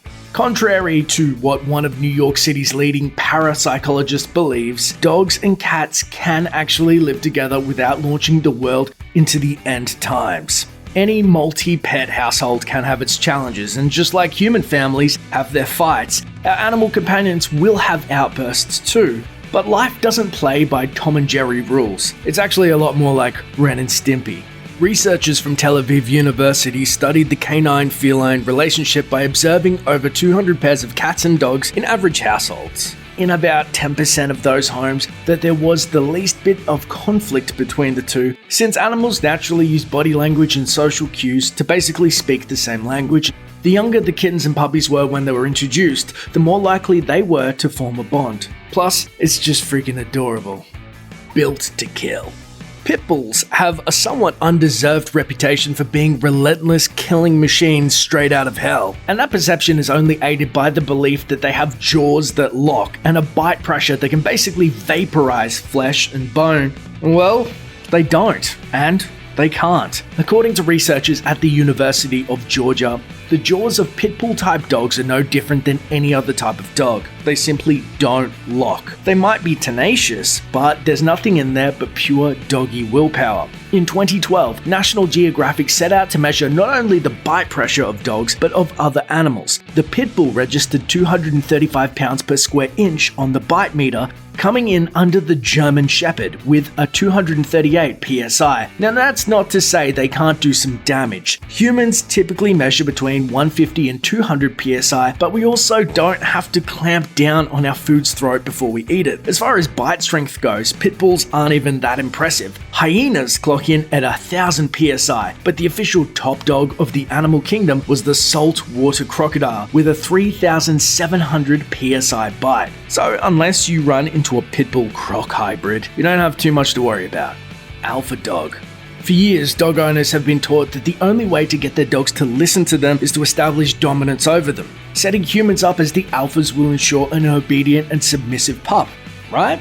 Except no one works that way, and no dog is happy with this setup. The alpha dog myth started because we assumed that dogs work in the same way that captive wolves function. The problem is that wolves, taken out of nature, develop artificial ways to coexist. In the wild, there's no alpha wolf, and there's usually no aggressive behavior between adult pack members. These are the same pack members that work together to hunt and survive after all, and that's partnership, not dominance. The idea of treating our pets this way was popularized in the 1940s by an Austrian animal behaviorist named Konrad Lorenz, who based his training methods on those used on German military dogs, which included using a hard-handled leash that could also be used for beating a dog into submission. Recent observations of wild dog packs found that their social structure was more akin to human families, so we should think of our domestic dogs more in terms of building a parent-child partnership, minus the whole letting them borrow the car thing. You can't teach an old dog. When most people want to get a dog, they shoot for getting a puppy. Not only are puppies adorably dumb, but you might have heard that older dogs won't form a close bond with new owners, which is absolutely wrong. And dogs are adorably dumb at all ages, so Don't sweat it. No matter their age, dogs are social animals. They want to have friends. My name is Doug. I have just met you, and I love you. Building a bond isn't just about getting them to sit and stay, it's about making sure you're the most important thing to them. And that doesn't have an age limit. Immediately getting into a routine with any new dog will go a long way in setting the tone for a relationship, and it'll help them prove how adaptable they can be. Besides, puppies are untrained, unhousebroken poop machines. Older dogs usually have the going outside part figured out. Dog years. For all of their energy and resilience, dogs don't live as long as we do, so the informal rule stands that for every 1 year we age as humans, a dog ages 7. Except that's wrong, and it's ridiculously more complicated than that. A dog's life has distinct phases. In a pup's first year, they do as much living and learning as a 13-year-old human. Relative age has a lot to do with the size of a dog. Some giant breeds are considered seniors after 5 years, and it might take a lapdog 9 or 10 years to reach that state, and just like humans, diet and exercise can impact that too. At the end of the day, there's no tried and true method for figuring out just how old your dog is in human years, so watch out for breed-specific issues and then measure in boring human years. It'll be easier to put the candles on the birthday cake. Don't fix what isn't broken. There are a lot of good reasons to get your dog spayed or neutered, and those reasons are actually sitting in shelters waiting to be adopted. Some people believe that the operation will change their dog's personality for the worse, but it won't, and it might even save a life or two. One study that looked at 382 females and 209 males found that the only behaviors that changed were problem behaviors. Males and females became less aggressive, while playfulness and watchfulness were unchanged. Origin of the species. We all know that man domesticated dogs a long time ago, probably about the time we realized we had opposable thumbs and could start fires and argue about politics. You've probably also heard that dogs were domesticated somewhere best described as somewhere over there. Attempts at tracing the genetic evolution of our canine companions suggest that they were domesticated in 2 separate places independently, once in Europe and once in Asia. A research team at the University of Oxford analysed the DNA of an ancient dog and discovered a huge split right down the middle of the dog family tree, with Eastern dogs like the Shar-Pei on one side and European dogs like Labrador Retrievers on the other. The 2 dog families separated sometime between 6,400 and 14,000 years ago. They were from 2 different wild populations, and just like noodles, some were from the east and some were from the west. Since then, dogs have been crossbred a ridiculous number of times, and they've even travelled the world over, making the science muddier. There's nothing clear about our precious pup's family tree. In the weeds. Nutritionally, there's no obvious reason for a dog to eat grass, so when they do, they're obviously using it like nature's Tums, right? What's wrong with chowing down on the lawn to settle your stomach? One 2008 study looked at 1,500 dogs and found that about 68% of them just like to eat grass, just because. They also found that if a dog wasn't feeling well before grass was consumed, the grass didn't do much to help. There's no nutritional value to grass and it's not digestible, so what gives? In the wild, grass acts as a sort of natural wormer. Fibers that pass through the intestines and keep going out the other end snag worms along the way, helping to flush out their systems. So in that respect, it may be genuinely helpful to a doggy's upset system, but your dog might just be bored too. There's no way to tell, and dogs can't talk, so you may just as well let dogs be dogs. And that thing about dogs with wet noses being healthier than other dogs with dry noses? That was completely made up by wet nose lobbyists. Dogs just have different noses for different reasons, so don't believe any of the naso-normative propaganda you might hear. You think you know Nintendo, but you don't. Oh sure, maybe you can rattle off the names of all the Koopa Kids. Maybe you've got a shiny Mewtwo in your Pokedex, and maybe you can finish Ocarina of Time's Water Temple with your eyes closed. But that doesn't mean you know everything. Some of the most popular, well-known bits of Nintendo trivia aren't accurate. Here are some of the false facts about Nintendo you always thought were true. Mario's original name was Jumpman. When Mario made his big debut in Donkey Kong, he wasn't called Mario. As the story goes, Nintendo's mascot was previously called Jumpman, since his big superpower was, well, jumping. And that's all true, but Jumpman wasn't Mario's original name. According to none other than Shigeru Miyamoto, the man who created Mario in the first place, the little plumber was supposed to have a different name altogether from the start. During a chat with the former president of Nintendo, the late Satoru Iwata, he explained, "I called him Mr. Video. My plan was to use the same character in every video game I made. I thought the way Alfred Hitchcock cropped up in all films he directed was really cool. Miyamoto thought Mr. Video could fill a similar role. Thankfully, he changed his mind on the name quickly and decided to officially name the character after Nintendo of America's landlord, Mario Segale. Fortunately, Nintendo changed Mario's last name too, though whether or not that is an improvement is debatable." Name? Mario. Last name? Mario. Okay, what's your name? Luigi. Luigi? No, Luigi Mario. Donkey Kong is a mistranslation of Monkey Kong. On the subject of strange Nintendo names, Donkey Kong is a pretty weird one, especially for a character who's an ape, not, well, a donkey.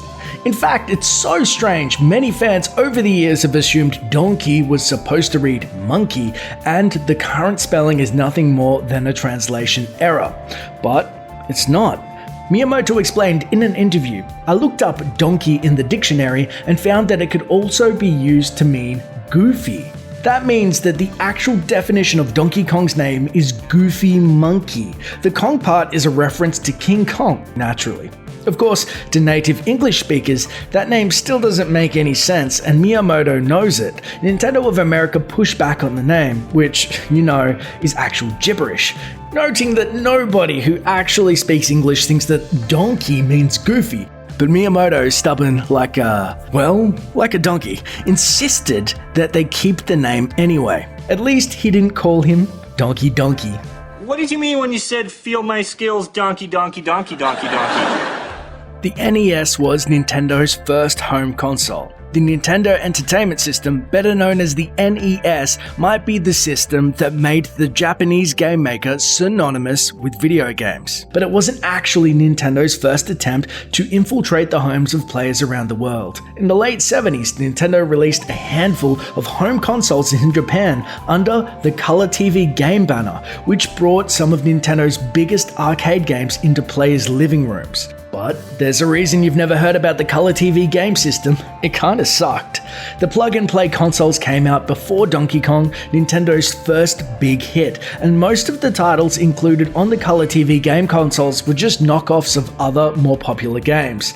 The first two systems, Color TV Game 6 and Color TV Game 15, tried to gussy up its offerings with names like hockey and volleyball, but each one was just a slightly different version of Pong. Color TV game Blockbreaker contained a single-player Breakout clone, while the last entry, simply called Computer TV Game, only played one game, a computer version of the board game Othello, aptly named Computer Othello. It's about as exciting as it sounds. Still, the Color TV game line wasn't a complete bust. Not only did it sell around 3 million copies, but the Color TV game Blockbreaker was the first Nintendo product made by Miyamoto, who went on to create virtually every Nintendo character you love. So all in all, that sounds like a win. Good as. Blowing into the NES cartridges makes them work better. Every kid knew the trick. If the Nintendo or Super Nintendo was having trouble reading a game, you had to take the cartridge out, blow into it as hard as you could, and then put the game back in. No one really knew why it worked, it just did. Awesome!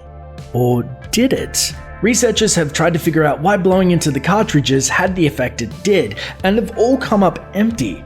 The crew of PBS's It's Okay to Be Smart and the staff at Mental Floss think they've figured out why. The placebo effect. Apparently, what actually made a difference was simply removing and reinserting the game cartridge. Blowing into it was just a bunch of hot air. See, the pins the NES used to connect cartridges to the console were cheap and wore out quickly. If you combined the pin's well-documented problems with the dirt that built up inside the machine after spending months on the living room floor, it becomes pretty difficult to get a reliable connection on the first, second, or 10th try. But keep inserting and reinserting, and you should get a connection eventually. In fact, blowing into your games might have actually made things worse. Nintendo's Nintendo's instruction manual warns that your breath can corrode and contaminate the pin connectors, while Mental Floss says that the extra moisture might also make mold and mildew more likely to grow inside the machine, and unlike super mushrooms, mold is a bad fungus.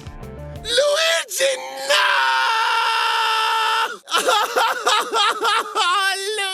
Luigi!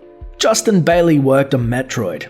Years before lonely hackers transformed Tomb Raider into Nude Raider, teenage horn dogs could catch a sweet, sweet glimpse of digital skin by finishing Metroid in under an hour, unlocking a steamy special ending in which Samus appeared in her underwear. If that wasn't titillating enough, fans could also input the name Justin Bailey at the game's password screen to strip Samus down to a swimsuit like Zero Suit, which is pretty much the sexiest outfit ever crammed into 26 by 48 pixels. But just who is the mysterious digital flesh peddler? Common wisdom holds that Justin Bailey was a programmer who worked on Metroid, but that's debunked by the game's end credits, where neither a Justin nor a Bailey appears. Other people claim that Bailey is an English and Australian name for a bathing suit and that the password is a pun, i.e. Justin a Bailey. But if you ask anyone from either of those countries, they'll probably say, "That's bollocks." Too right. According to George Sinfield, a former writer for Nintendo Power, the password's resemblance to a real-life name is just a chance occurrence. Given how many variables Metroid keeps track of, the game doesn't use pre-programmed passwords and instead generates codes on the fly. In fact, Justin Bailey isn't the only password that traps Samus in her skivvies. Entering 00000000020 twice works too, so the whole thing is probably a coincidence. But if the passcode is just a chance occurrence, how did anybody even find it in the first place? Sinfield has a theory. I wrote the classified information section back then and got tips and tricks from a lot of sources, including players who sent us letters. My guess is that someone named Justin Bailey wrote to Nintendo with the code after inputting his own name and getting interesting results. Either way, we can all agree on one thing. Samus wouldn't survive a second on Zebus in her undies, so the code making her do so is just cruel. Spacesuits exist for a reason, you know? Nintendo developed the Power Glove. The Power Glove's signature moment comes about halfway through the 90-minute toy commercial, The Wizard. Lucas Barton, the ultimate 80s cool kid stereotype and the best teenage villain in movie history, looks super serious and says, I love the Power Glove. It's so bad. Lucas was right though, not in the way that he meant. If you never tried one, believe it. The Power Glove is flat out terrible. Really, it barely works. But don't blame Nintendo for that. While the Power Glove's black and grey design makes it look like a Nintendo product, it was actually designed by a company called AGE and manufactured by Mattel, who used cheap parts that barely registered players' movements. All Nintendo did was slap its logo on the box, and we all know how valuable a guarantee printed on a box really is. Hey, if you want me to take a dump in a box and mark it guaranteed, I will. I got spare time. Yoshi is a dude. With few exceptions, Nintendo's games tend to stick to pretty traditional gender roles, at least when human characters are involved. Mario is the hero, Peach is the damsel in distress, rinse, repeat. But when it comes to Nintendo's animal pals, gender gets a lot more confusing.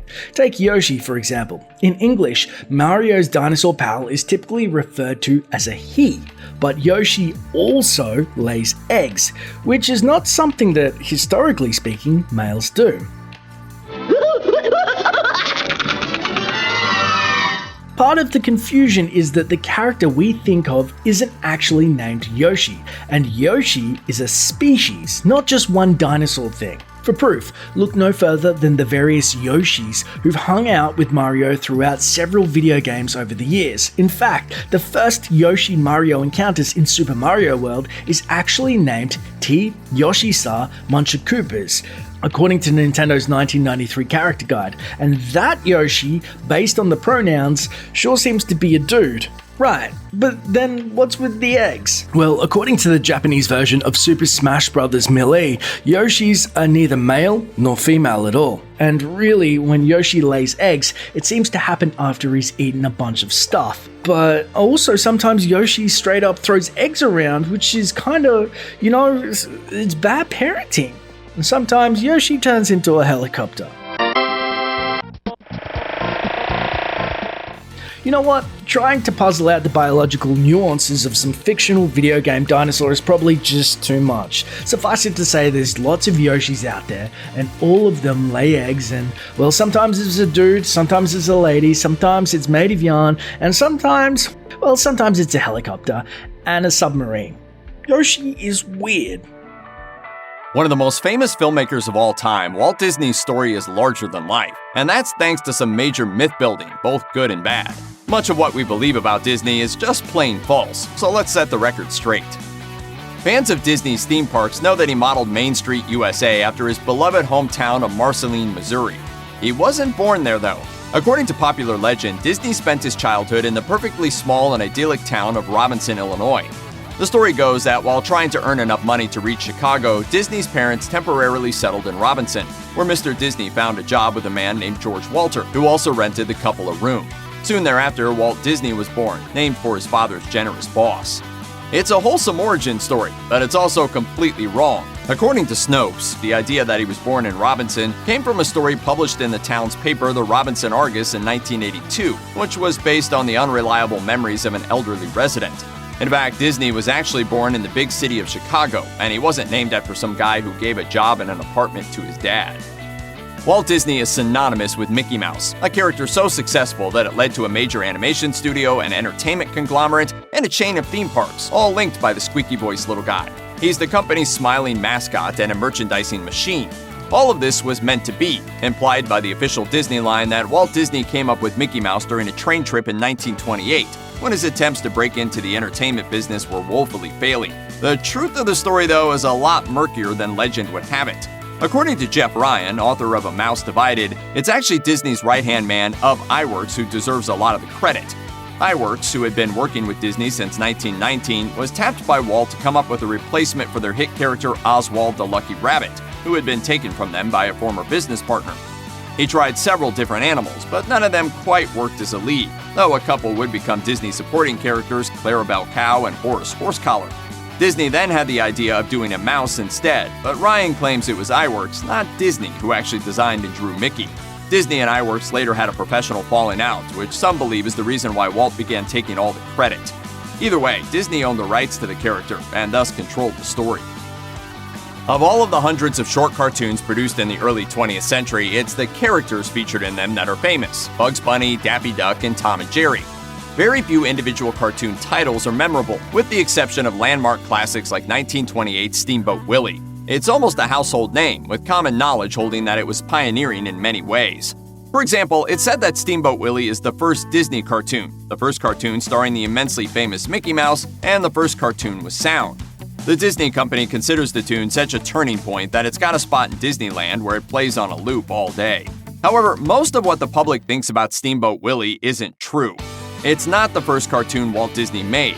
In 1921, Disney founded the animation studio Laugh-O-Gram, and he produced short cartoon takes on fairy tales like Cinderella and Red Riding Hood. However, the studio went bankrupt, and in 1923, Disney moved to Hollywood and directed 50 cartoons featuring Alice from Alice's Adventures in Wonderland, not to mention Oswald the Lucky Rabbit.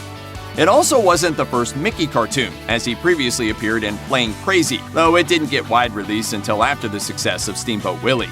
And Steamboat Willie wasn't even the first cartoon with sound. Rather, it was the first cartoon with a fully synchronized soundtrack that gained widespread acclaim, thus popularizing the technology. The 1994 Simpsons episode Itchy and Scratchy Land is full of jokes at the expense of all things Disney. Bart and Lisa see a brief film about Itchy and Scratchy creator Roger Myers Sr., a Walt Disney stand-in whose cartoons include Steamboat Itchy as well as something a bit, less savory. He, in return, was beloved by the world, except in 1938 when he was criticized for his controversial cartoon, Nazi Supermen Are Our Superiors. That's a nod to the common belief that Walt Disney hated Jewish people. a notion supported by a speech Meryl Streep delivered at the 2019 National Board of Review Awards, where she also claimed Disney was anti-Semitic. So where did this rumor come from? It may all stem from a 1938 incident in which Disney gave a personal tour of his production studio to Leni Riefenstahl, official film documentarian of Hitler's Third Reich. Disney turned down Riefenstahl's efforts to return the favor by showing him her films of the 1936 Olympics held in Germany, but the association with the Nazis forever tarnished his reputation. However, Neil Gabler, who wrote Walt Disney, The Triumph of the American Imagination, said that he read through all of Disney's personal papers and that there is little proof of any virulent Jewish hatred on Disney's part. He told USA Today, "I saw no evidence, other than casual anti-Semitism that virtually every Gentile at the time would have, that Walt Disney was an anti-Semite." Sarah Colt, producer of the 4-part PBS documentary Walt Disney, agreed, telling Deadline that she searched for any evidence of anti-Semitism and found nothing. "It's not based on any truth, so we saw no reason to bring it up in the film. It wasn't relevant to who he was." Walt Disney is a major formative figure in the motion picture industry and in how films are produced, presented, marketed, and managed. Disney's company churned out volumes of content from the 1930s to the 1960s, not just classic animated features, but also many short films, both animated and live action. Disney absolutely dominated the world of shorts, and as such, routinely received Academy Award nominations in the appropriate categories. For example, between 1932 and 1963, Walt Disney was nominated for Best Short Subject Cartoons an astonishing 38 times. Not counting 4 special and honorary awards, Disney took home 22 Academy Award statuettes overall, making him the most individually honored person in Oscars history. That's led to the false impression that Disney did all the work on these films. In fact, for most of those projects, he was the producer, which for many Academy Awards is the person who takes the trophy. But not only was Disney not the artist of any of his films, he wasn't the director or writer either. Instead, he provided the overall vision and had a great eye for recruiting incredible talent. But those Oscars? Well, consider this fact. Walt won the animated short Oscar for Winnie the Pooh and the Blustery Day in 1969, even though he died in 1966. There is a dark element that recurs throughout Disney's kid-friendly animated features. The main character is often motherless, either having lost their mom by the time the events of the movie begin or during the film itself. Among the classic Disney movies with a momless protagonist, we've got Cinderella, Beauty and the Beast, The Jungle Book, Snow White and the Seven Dwarfs, and Bambi. Your mother can't be with you anymore. According to Hollywood lore, there's a sad reason behind this. See, after making it big in Hollywood, Walt fulfilled the age-old dream of buying his parents a brand new house. But in 1938, his mother Flora died from carbon monoxide poisoning when a furnace in that new house malfunctioned. Because of this, many think that guilt over his mother's death led Disney to work out his grief through his stories. But there's really no evidence for this. Many Disney features are based on pre-existing and seriously dark children's books and fairy tales, where dead moms are a common factor. Plus, Snow White and the Seven Dwarfs had already come out when Flora Disney died, and Bambi was already well into production. The legend just doesn't hold water. Disneyland opened in July 1955, and like virtually every day since, the park was jam-packed on day one. Within a few weeks, more than 1 million people had visited, and Disney theme parks have since become a worldwide cultural institution. So it's easy to understand why people now think the creation of Disneyland was an obvious sure thing. In fact, the opposite was true. Amusement parks had a reputation for being dirty, dangerous, and low class, so Walt's plan to build Disneyland was met with a great deal of skepticism.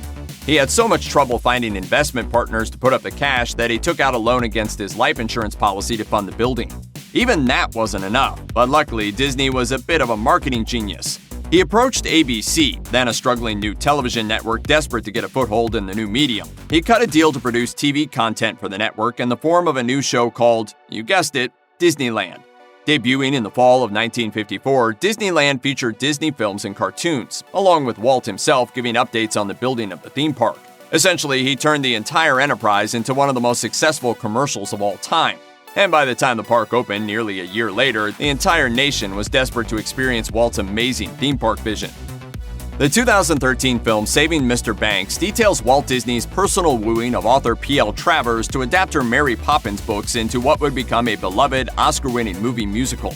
Emma Thompson portrays Travers as a curmudgeonly grump who holds on tenaciously to her intellectual property, and she refuses to let Disney make anything treacly or sentimental out of her books because they're actually a cathartic celebration and eulogy for her troubled father. And beloved Hollywood nice guy of yore, Walt Disney, is played by beloved Hollywood nice guy of today, Tom Hanks. The legendary actor portrays the executive as endlessly patient and empathetic, and he convinces Travers to sign over the movie rights after he tells her that he had a similarly bad childhood. However, according to Saving Mr. Banks screenwriter Kelly Marcel, Disney already had the film rights to Poppins before Travers flew into California to consult on the script. And Disney historian Jim Korkis noted that it's highly unlikely that Disney and Travers discussed their younger, more troubled days, especially since Disney didn't think he had a troubled youth. Plus, in real life, Travers proved to be so combative that Disney didn't stick around to see how she was doing with her script adaptation. Korkis told Orlando Weekly, Walt Disney got fed up after the first day and went to his vacation home in Palm Springs. In December 1966, after suffering from lung cancer, 65-year-old Walt Disney died. And then, according to urban legend, he was frozen using cryogenics so he could be revived at some point in the distant future. Some versions of this legend even claim his frozen body, or possibly just his frozen head, are secretly kept inside Sleeping Beauty Castle in the center of Disneyland. All of that is, of course, nonsense. It's true that Disney had a lifelong fascination with progress and technology, and just 2 weeks after his death, the pioneering California Cryogenics Society froze its first subject. But in 1972, California Cryogenics Society President Bob Nelson said that while Disney had shown at least an intellectual interest in cryogenics, he died before actually setting anything up. Instead, Disney's remains were reportedly cremated and interred after a private funeral for just his family. Cheech Marin and Tommy Chong have made a legacy for themselves with their pot-fueled antics, but there's a lot more to the comedy duo than you might expect. Here are some things you probably believe about Cheech and Chong that aren't actually true. While they might sound like cleverly baked-up stage names, Cheech and Chong have been going by those names since long before they started their act. Chong simply goes by his last name, having been named Thomas B. Ken Chong at birth. As for Cheech, he was born Richard Anthony Marin, but was given the nickname Cheech at only a few days old when his uncle joked that he looked like a little chicharron, or pork rind in Spanish. It's a rather fortunate coincidence that their names happen to roll off the tongue so well together. While it's hard to imagine Cheech without Chong and Chong without Cheech, both had careers before they crossed paths and joined forces. Before he got into comedy, Cheech Marin was an amateur musician and writer. Born and raised in Los Angeles, he moved to Canada after college to escape the Vietnam War draft. While living in Alberta, he apprenticed with a well-known potter and had a gig delivering carpets in Vancouver when he met his comedy partner. Meanwhile, Tommy Chong was a serious musician long before he started incorporating comedy into his work. In the early 1960s, he played guitar with a band called The Shades, which changed names several times before Chong left the group, co-operated a nightclub in his hometown of Vancouver, and later helped run an improv comedy club with his family. When Marin and Chong finally met in 1968 and began performing together, it was initially as a musical act performing at Chong's family's club. But audiences found the casual, easy banter between the two men so funny that the pair decided to pivot toward comedy. Marin told Rolling Stone, "We started in a strip bar that Tommy's family owned in the worst part of Vancouver. He wanted to do improv theater, but he wanted to keep the topless element at the same time in order to preserve the audience that was already there. So it became topless improv, hippie burlesque." If you had met Tommy Chong in the early 1960s, you probably wouldn't have recognized him with his crisply pressed suit and carefully styled hair, a far cry from the look we know him for today. It was only after meeting one of the greatest guitarists of his generation that Chong started letting loose with his appearance. Chong told The Wrap, "When we met Jimi Hendrix, everyone started dressing like Hendrix. We all started wearing new outfits, doing our hair long. And I changed so radically that when I got back to Vancouver, they wouldn't let me back into my own club because they didn't recognize me." Chong didn't take very long to grow into his new look, embracing the drug-using, freewheeling lifestyle of the mid to late 60s to such an extent that it's nearly impossible to imagine him without it. Thousands of fans were introduced to the comedic stylings of Cheech and Chong through the 1978 cult classic Up in Smoke, the tale of two pothead buddies who get chased down by cops for unknowingly smuggling a van made of marijuana across the US-Mexico border. The film was a runaway success, earning over $100 million at the box office on a $2 million budget. By that point, however, the pair had already established themselves as a successful act. Cheech and Chong released 5 studio albums between 1971 and 1976, 4 of which were certified gold. Their self-titled debut record sold impressively for a debut effort, and their second, Big Bamboo, peaked at number 2 in the Billboard 200 charts. Their 1973 album, Los Cochinos, won a Grammy Award for Best Comedy Recording. The pair's hard work on the comedy circuit made them an act to pay attention to, but their movies, including Up in Smoke, Cheech and Chong's next movie, and Nice Dreams, enhanced their profiles to legendary status and brought in a slew of new fans. Cheech Marin's most famous character is Pedro de Pacas, a giggling Chicano stoner who speaks with a Mexican accent and drops Spanish phrases into his speech. However, those who meet Marin out of character are often surprised to learn that his real voice is nothing like it is in the movies. Marin was born in South LA, speaks completely unaccented English, and doesn't speak the Spanish language beyond some casual use. As of 2018, Marin had never even visited Mexico, the country many people have assumed to be his birthplace. Regardless, Marin has said he does self-identify as Chicano, stating, "I really hated those hyphenated names, like Mexican American, and so finally when I heard this term Chicano and I found out what that meant, I knew that was me." Given his fictional history in Up in Smoke, one might assume that Cheech Marin has been partaking in pot from a young age. I've been smoking since I was born, man. I could smoke anything, man. On the contrary, however, Marin's early life was clean and completely drug-free. Marin's straight-laced childhood likely has to do with his father, who was an officer with the Los Angeles Police Department. As far as he can remember, Marin's first experience with marijuana was at a party during his first year of college. When he decided to take a puff of a joint that someone handed to him, it proved to be quite the consequential decision, as Cheech would soon find himself building a career based almost entirely around the consumption of cannabis. Even though Cheech Marin is most famous for acting perpetually stoned, many of his most iconic performances were exactly that, an act. While Marin is a proud user and advocate of cannabis, he was rarely, if ever, high while actually performing, as he actually takes his art quite seriously. According to The Rap, he has said that he, quote, didn't get stoned making the record and was never stoned on stage. Marin describes his approach to acting and performing as disciplined and concerted, saying that the reason he comes across as so laid back when in character is because he works so hard to portray that persona. When seen out of character, it is easy to believe that he means it. Marin comes across as present, poised, and sharp, a stark contrast to Pedro, who is usually confused, giggling, and anything but serious about the world going on around him. While Marin prefers to keep his mind clear while the cameras are rolling, Tommy Chong doesn't quite share the same reservations. Known to toke up before a performance, shoot, or recording session, his smoking habits aren't much of an act at all. Chong has admitted as much himself, telling The Rap, "I've gotten high every chance I get. Up in Smoke, still smoking, next movie, it's part of my routine, and I couldn't have done anything, the records or the movies, without the assist of some good bud." Chong's on-screen persona may be a bit of a wild exaggeration, but there's undoubtedly a glimmer of truth in each of his performances. Considering the level to which Chong's personal brand has become associated with the persona of the stereotypical stoner, it's really no surprise that he's decided to lean into it entirely. In 2003, the United States Justice Department launched Operation Pipe Dreams, a DEA investigation that targeted 55 businesses for illegally selling bongs and pipes. One of these businesses was Nice Dreams, a glass company started by Chong's son, Paris, that Chong had promoted and invested in. Along with multiple fines and asset seizures, Chong took a plea deal. He pleaded guilty to one count of conspiracy to distribute drug paraphernalia, in exchange for no charges being brought against his wife and son. He was sentenced to 9 months behind bars at the minimum security Taft Correctional Institution in California. More often than not, when someone is sent to jail for the business they run, that business is done for. But that wasn't the case for Tommy Chong. Today, Chong is a part of several different cannabis-affiliated businesses, such as the online retailer of pipes, water bubblers, and bongs, and other paraphernalia known as Cheech and Chong Glass, and the Chong Bong, a website that offers a $5,000 decorative water bong so popular and exclusive that it is often sold out.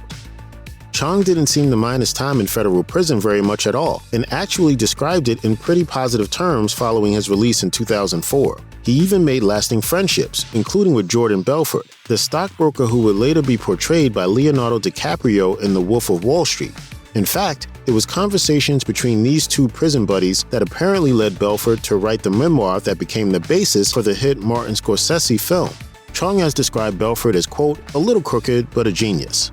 While incarcerated, Chong spent time writing, reading, exercising, and was seemingly generally at peace with his situation. Take advantage of your solitude, because that's very important. When you get a chance to be alone, man, that's a very important time. More recently, Chong has gone as far as to later offer consolation to other celebrities destined for relatively short minimum security prison stays, such as when he said Lori Loughlin and Felicity Huffman should relax and not worry about their sentences for their roles in the college admissions scandal. Cheech Marin may be best known for playing a dumb stoner who gets himself into all sorts of trouble due to his drug-addled mind, but that character is a product of disciplined acting, not a reflection of his true self. In reality, Marin is a college-educated polymath who collects art, writes books and music, and has produced, directed, and starred in dozens of screen, stage, and audio endeavors. He's even won multiple episodes of Celebrity Jeopardy!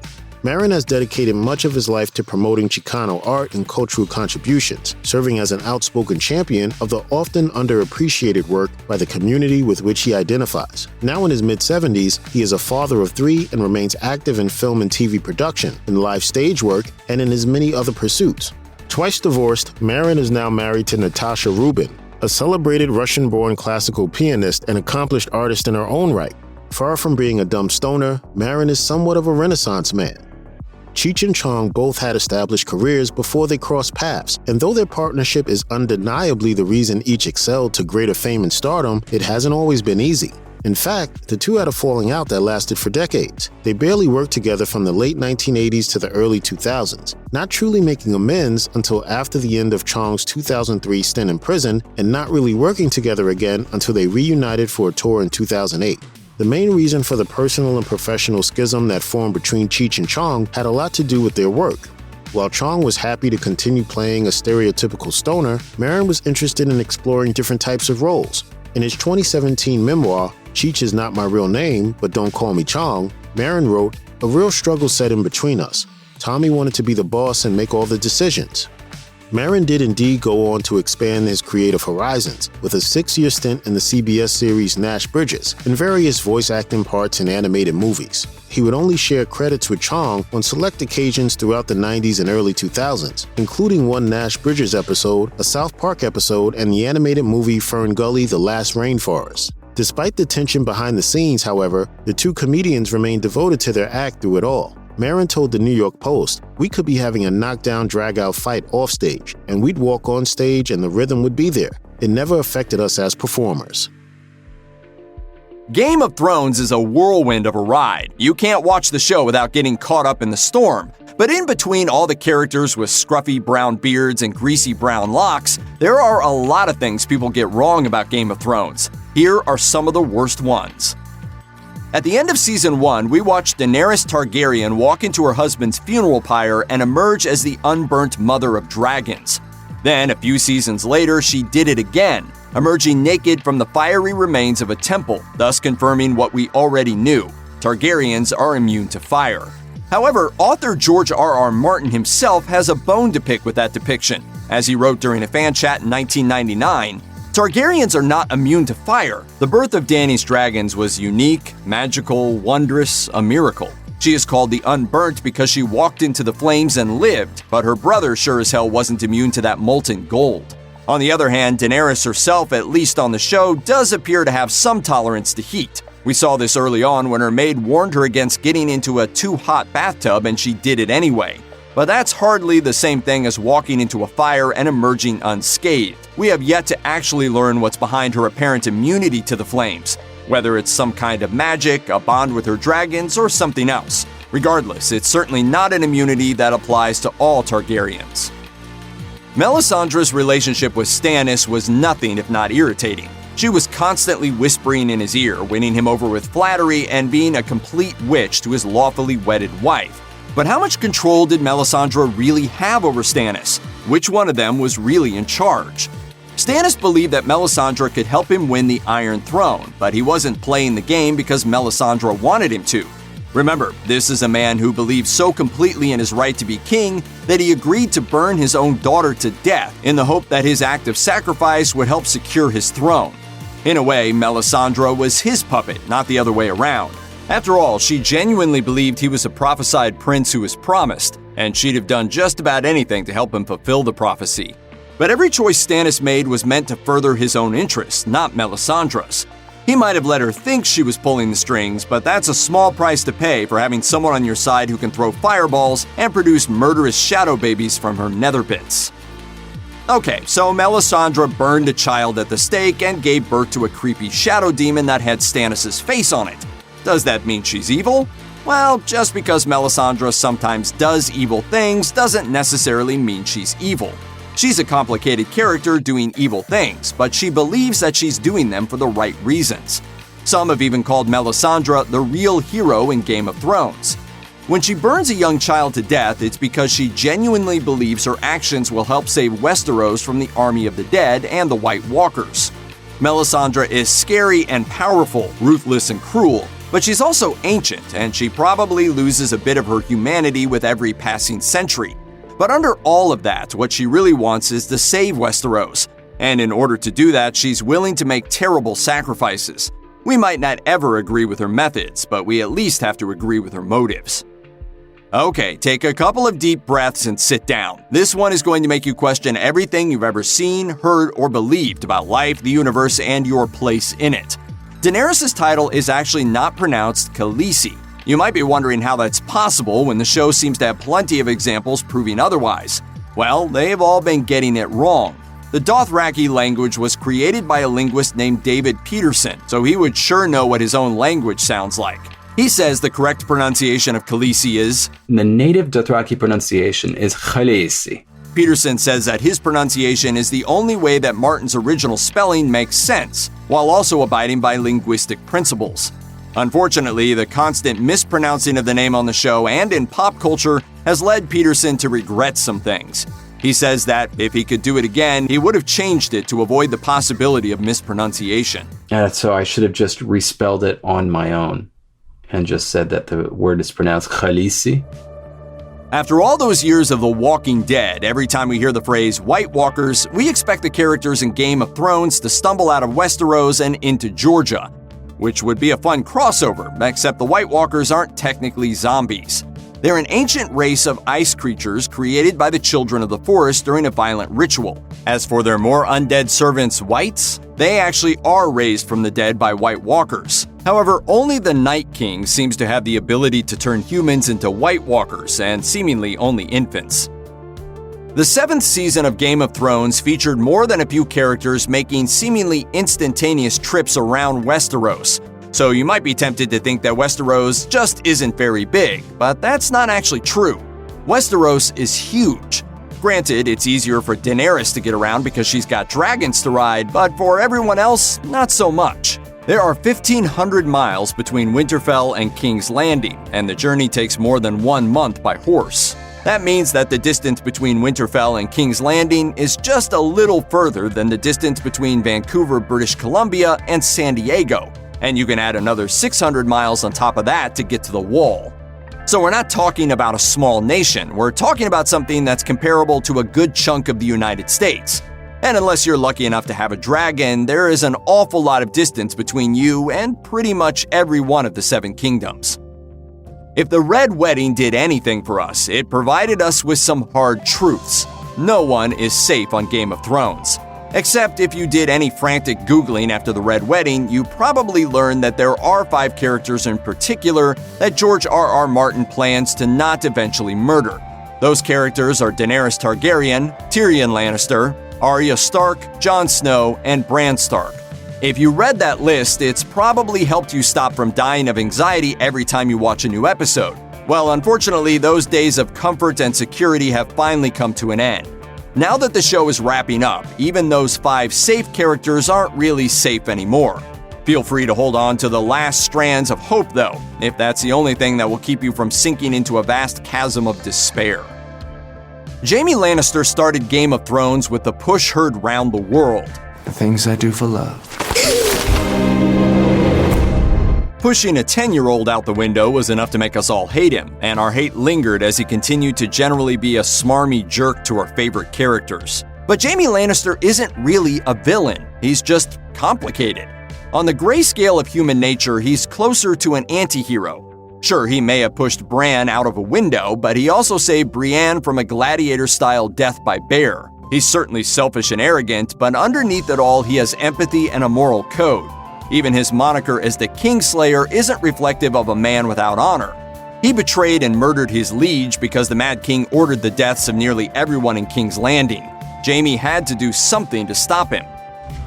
They slit his throat to make sure that didn't happen. Sacrificing personal glory to save thousands of lives sure doesn't sound like the action of a villain. There are plenty of characters in Game of Thrones, and we're sure not going to count all of them. As of 2016, there were 553 cast members. That includes speaking parts and minor parts like Woman in King's Landing and Giant White Number 2, but not any of the thousands of extras. But the real problem is that there are so many core characters that even a mega fan would be hard-pressed to name every single one of them. So no one really gets that much screen time, and that's led a lot of people to conclude that Game of Thrones doesn't really have a protagonist. However, mathematicians took that assumption to be a challenge. In 2016, a couple of mathematicians used network science to study the connections between characters.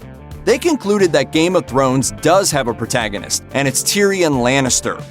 And their weird mathematical map isn't the only analytical tool that came to that conclusion. In 2017, someone went through the first 6 seasons of Game of Thrones and figured out that Tyrion gets the most screen time too. By the last episode of Season 6, he'd racked up 4 hours and 53 minutes, about a half hour more than Jon Snow. There's also the parts where pretty much everything that's ever happened on Game of Thrones can somehow be traced back to Tyrion. And finally, Tyrion is George R.R. Martin's favorite character, so that's proof enough. Some of the costumes on Game of Thrones are works of art. According to The New Yorker, the principal embroiderer spends 6 days a week, 12 hours a day just working on the embellishments for the gowns, robes, and tunics that appear on the show. Some of the other costumes, though, like the robes worn by the Night's Watch, look just a little bit worse for wear. In fact, as befits the Night's Watch in general, they look a little shabby. Wondering why? In a 2016 talk at the Getty Museum in Los Angeles, costume designer Michelle Clapton revealed the true origins of Jon Snow's cloak and some of the other fur robes worn on the show. These capes are actually IKEA rugs. We cut and we shaved them, and then we added strong leather straps. She doesn't mention which IKEA rugs she used, in case you wanted to build your own Jon Snow cosplay.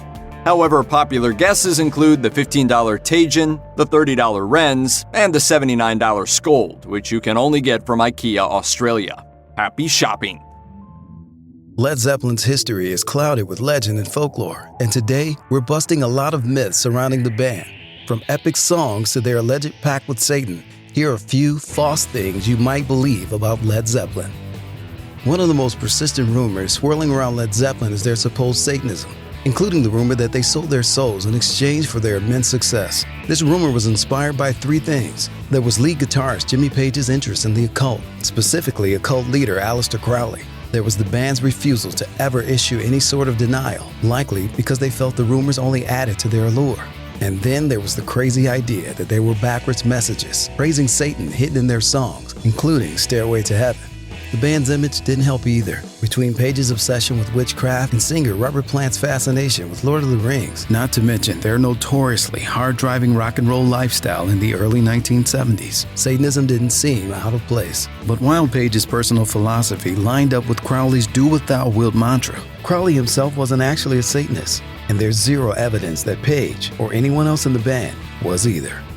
Led Zeppelin certainly isn't the only band rumored to have embedded secret backwards messages in their songs through a technique known as backward masking, but they're pretty closely associated with the alleged activity. While rumors of Satanism and other occult practices swirled around the band almost since their inception, the idea that they were using these backwards messages to subliminally influence the impressionable teen fans didn't spread into the early 1980s. That's when the anti-rock televangelist Paul Crouch began talking about the technique. The most famous example of these supposed messages is in Stairway to Heaven. Supposedly, if you play the early part of the song backwards, you can hear Plant singing lines that begin, and it sure does sound like that when you play it backwards. Kind of, if you use your imagination, which is the point. See, there are various psychological reasons we think we hear something coherent in what is clearly a slur of backwards sound. Human beings are primed to seek meaning from sounds, even if they're not actually forming words. By the time Led Zeppelin released their 4th album in 1971, they were arguably the biggest band in the world. Their combination of heavy guitars, blues-influenced rock, and extreme technical capabilities had made them hugely popular, and the album remains the best-selling record in their catalog. After all, it contains both Black Dog and Stairway to Heaven. the two Led Zeppelin songs that even people who hate Led Zeppelin know. Now, you probably think the title of the album is Led Zeppelin 4 or Zoso or an unpronounced series of symbols, but you're wrong. The album has no title at all. The album cover also doesn't identify the band in any way, and they were advised that this was professional suicide. But as it turned out, it was the opposite. According to Rolling Stone, Jimmy Page refused to title the album, in part to get back at rock music journalists and reviewers he'd come to view as enemies due to incessant bad press and poor reviews. He figured having an untitled album would make it more difficult for them to write about. The fact that the packaging also enhanced the band's mysterious image was probably also a motivating factor. To this day, people swear they saw Led Zeppelin perform live on television in the 1970s, which would be news to the band. The band did perform a very early show on Danish television back when they were still known as the New Yardbirds in 1969. They even appeared on Japanese television later that same year. But once they were the band we recognize as Led Zeppelin, they were done with TV. Zeppelin's infamous manager, Peter Grant, refused to allow the band to appear on television because he regarded it as a giveaway. He wanted people to buy a ticket for a concert, not see one for free in their living rooms. And yet, the rumor persists because, in a way, Led Zeppelin was on TV, on a show called Don Kirshner's Rock Concert, which featured bands playing live back in the days before MTV. On September 29, 1976, the show aired footage from Zeppelin's concert movie. The song remains the same. Plenty of people with murky memories of this event will swear that Zeppelin played live, but it isn't true. The band never appeared on TV after March 1969.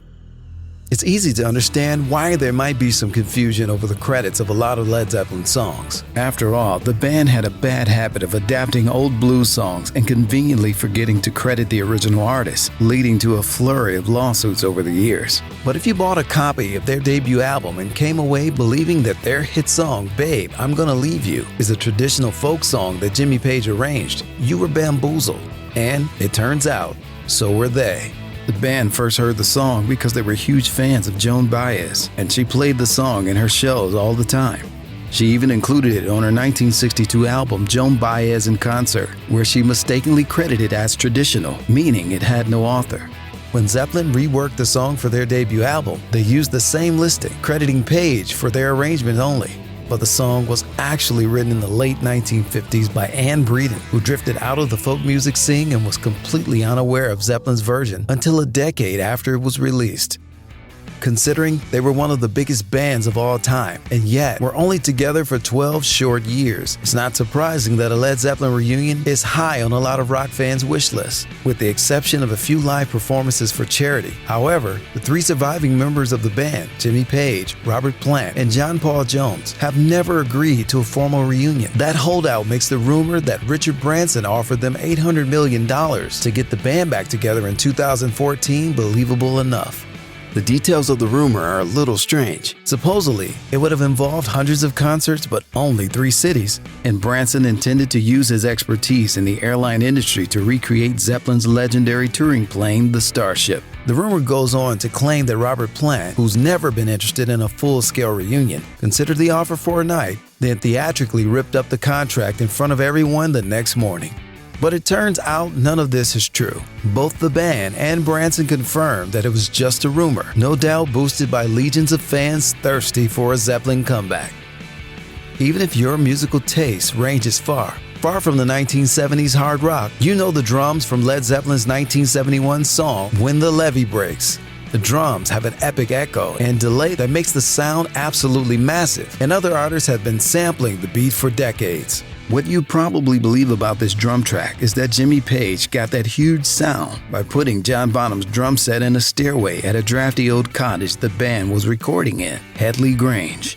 According to legend, the massive reverb is all natural, the result of the room's acoustic qualities and not any sort of effects device. This is the hall where the drums were set up and where Levee Breaks was recorded.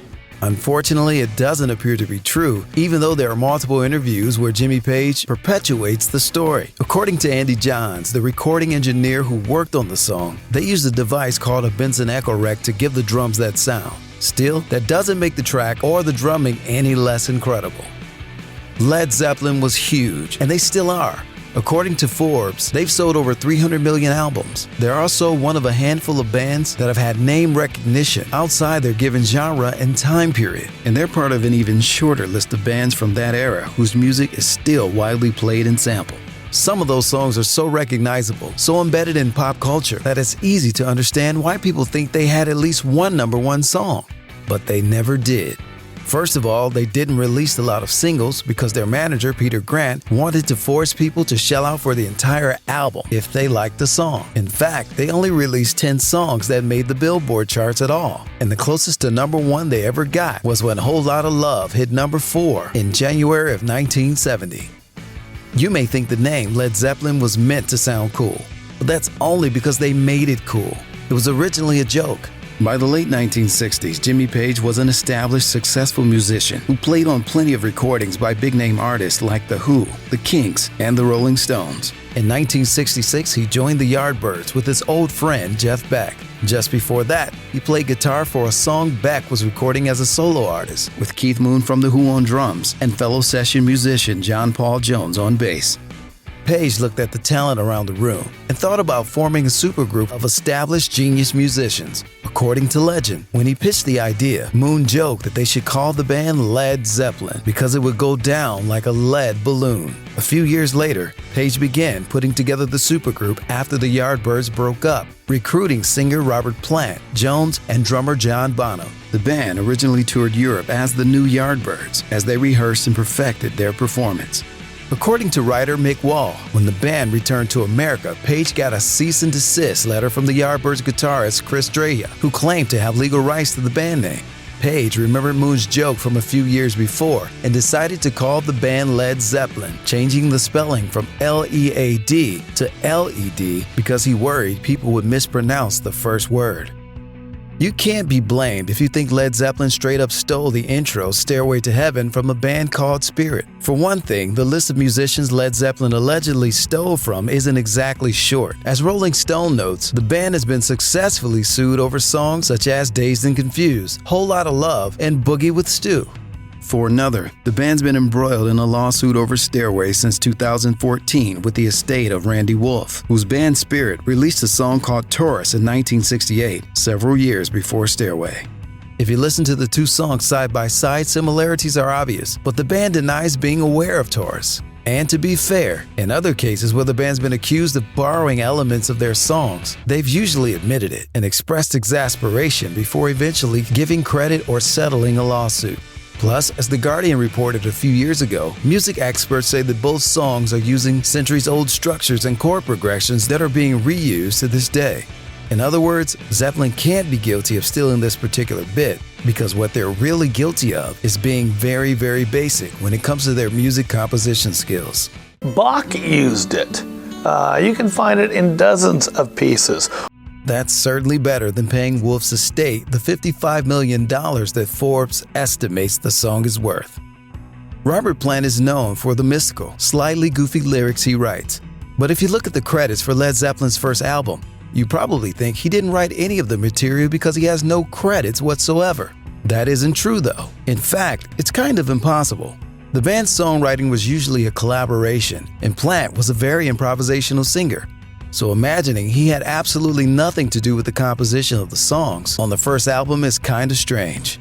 Plus, Plant was already a songwriter in his own right back then, and he never seemed especially shy about expressing his own creative vision. The truth is, Plant probably should have been credited as co-writer on most of the songs from the first album.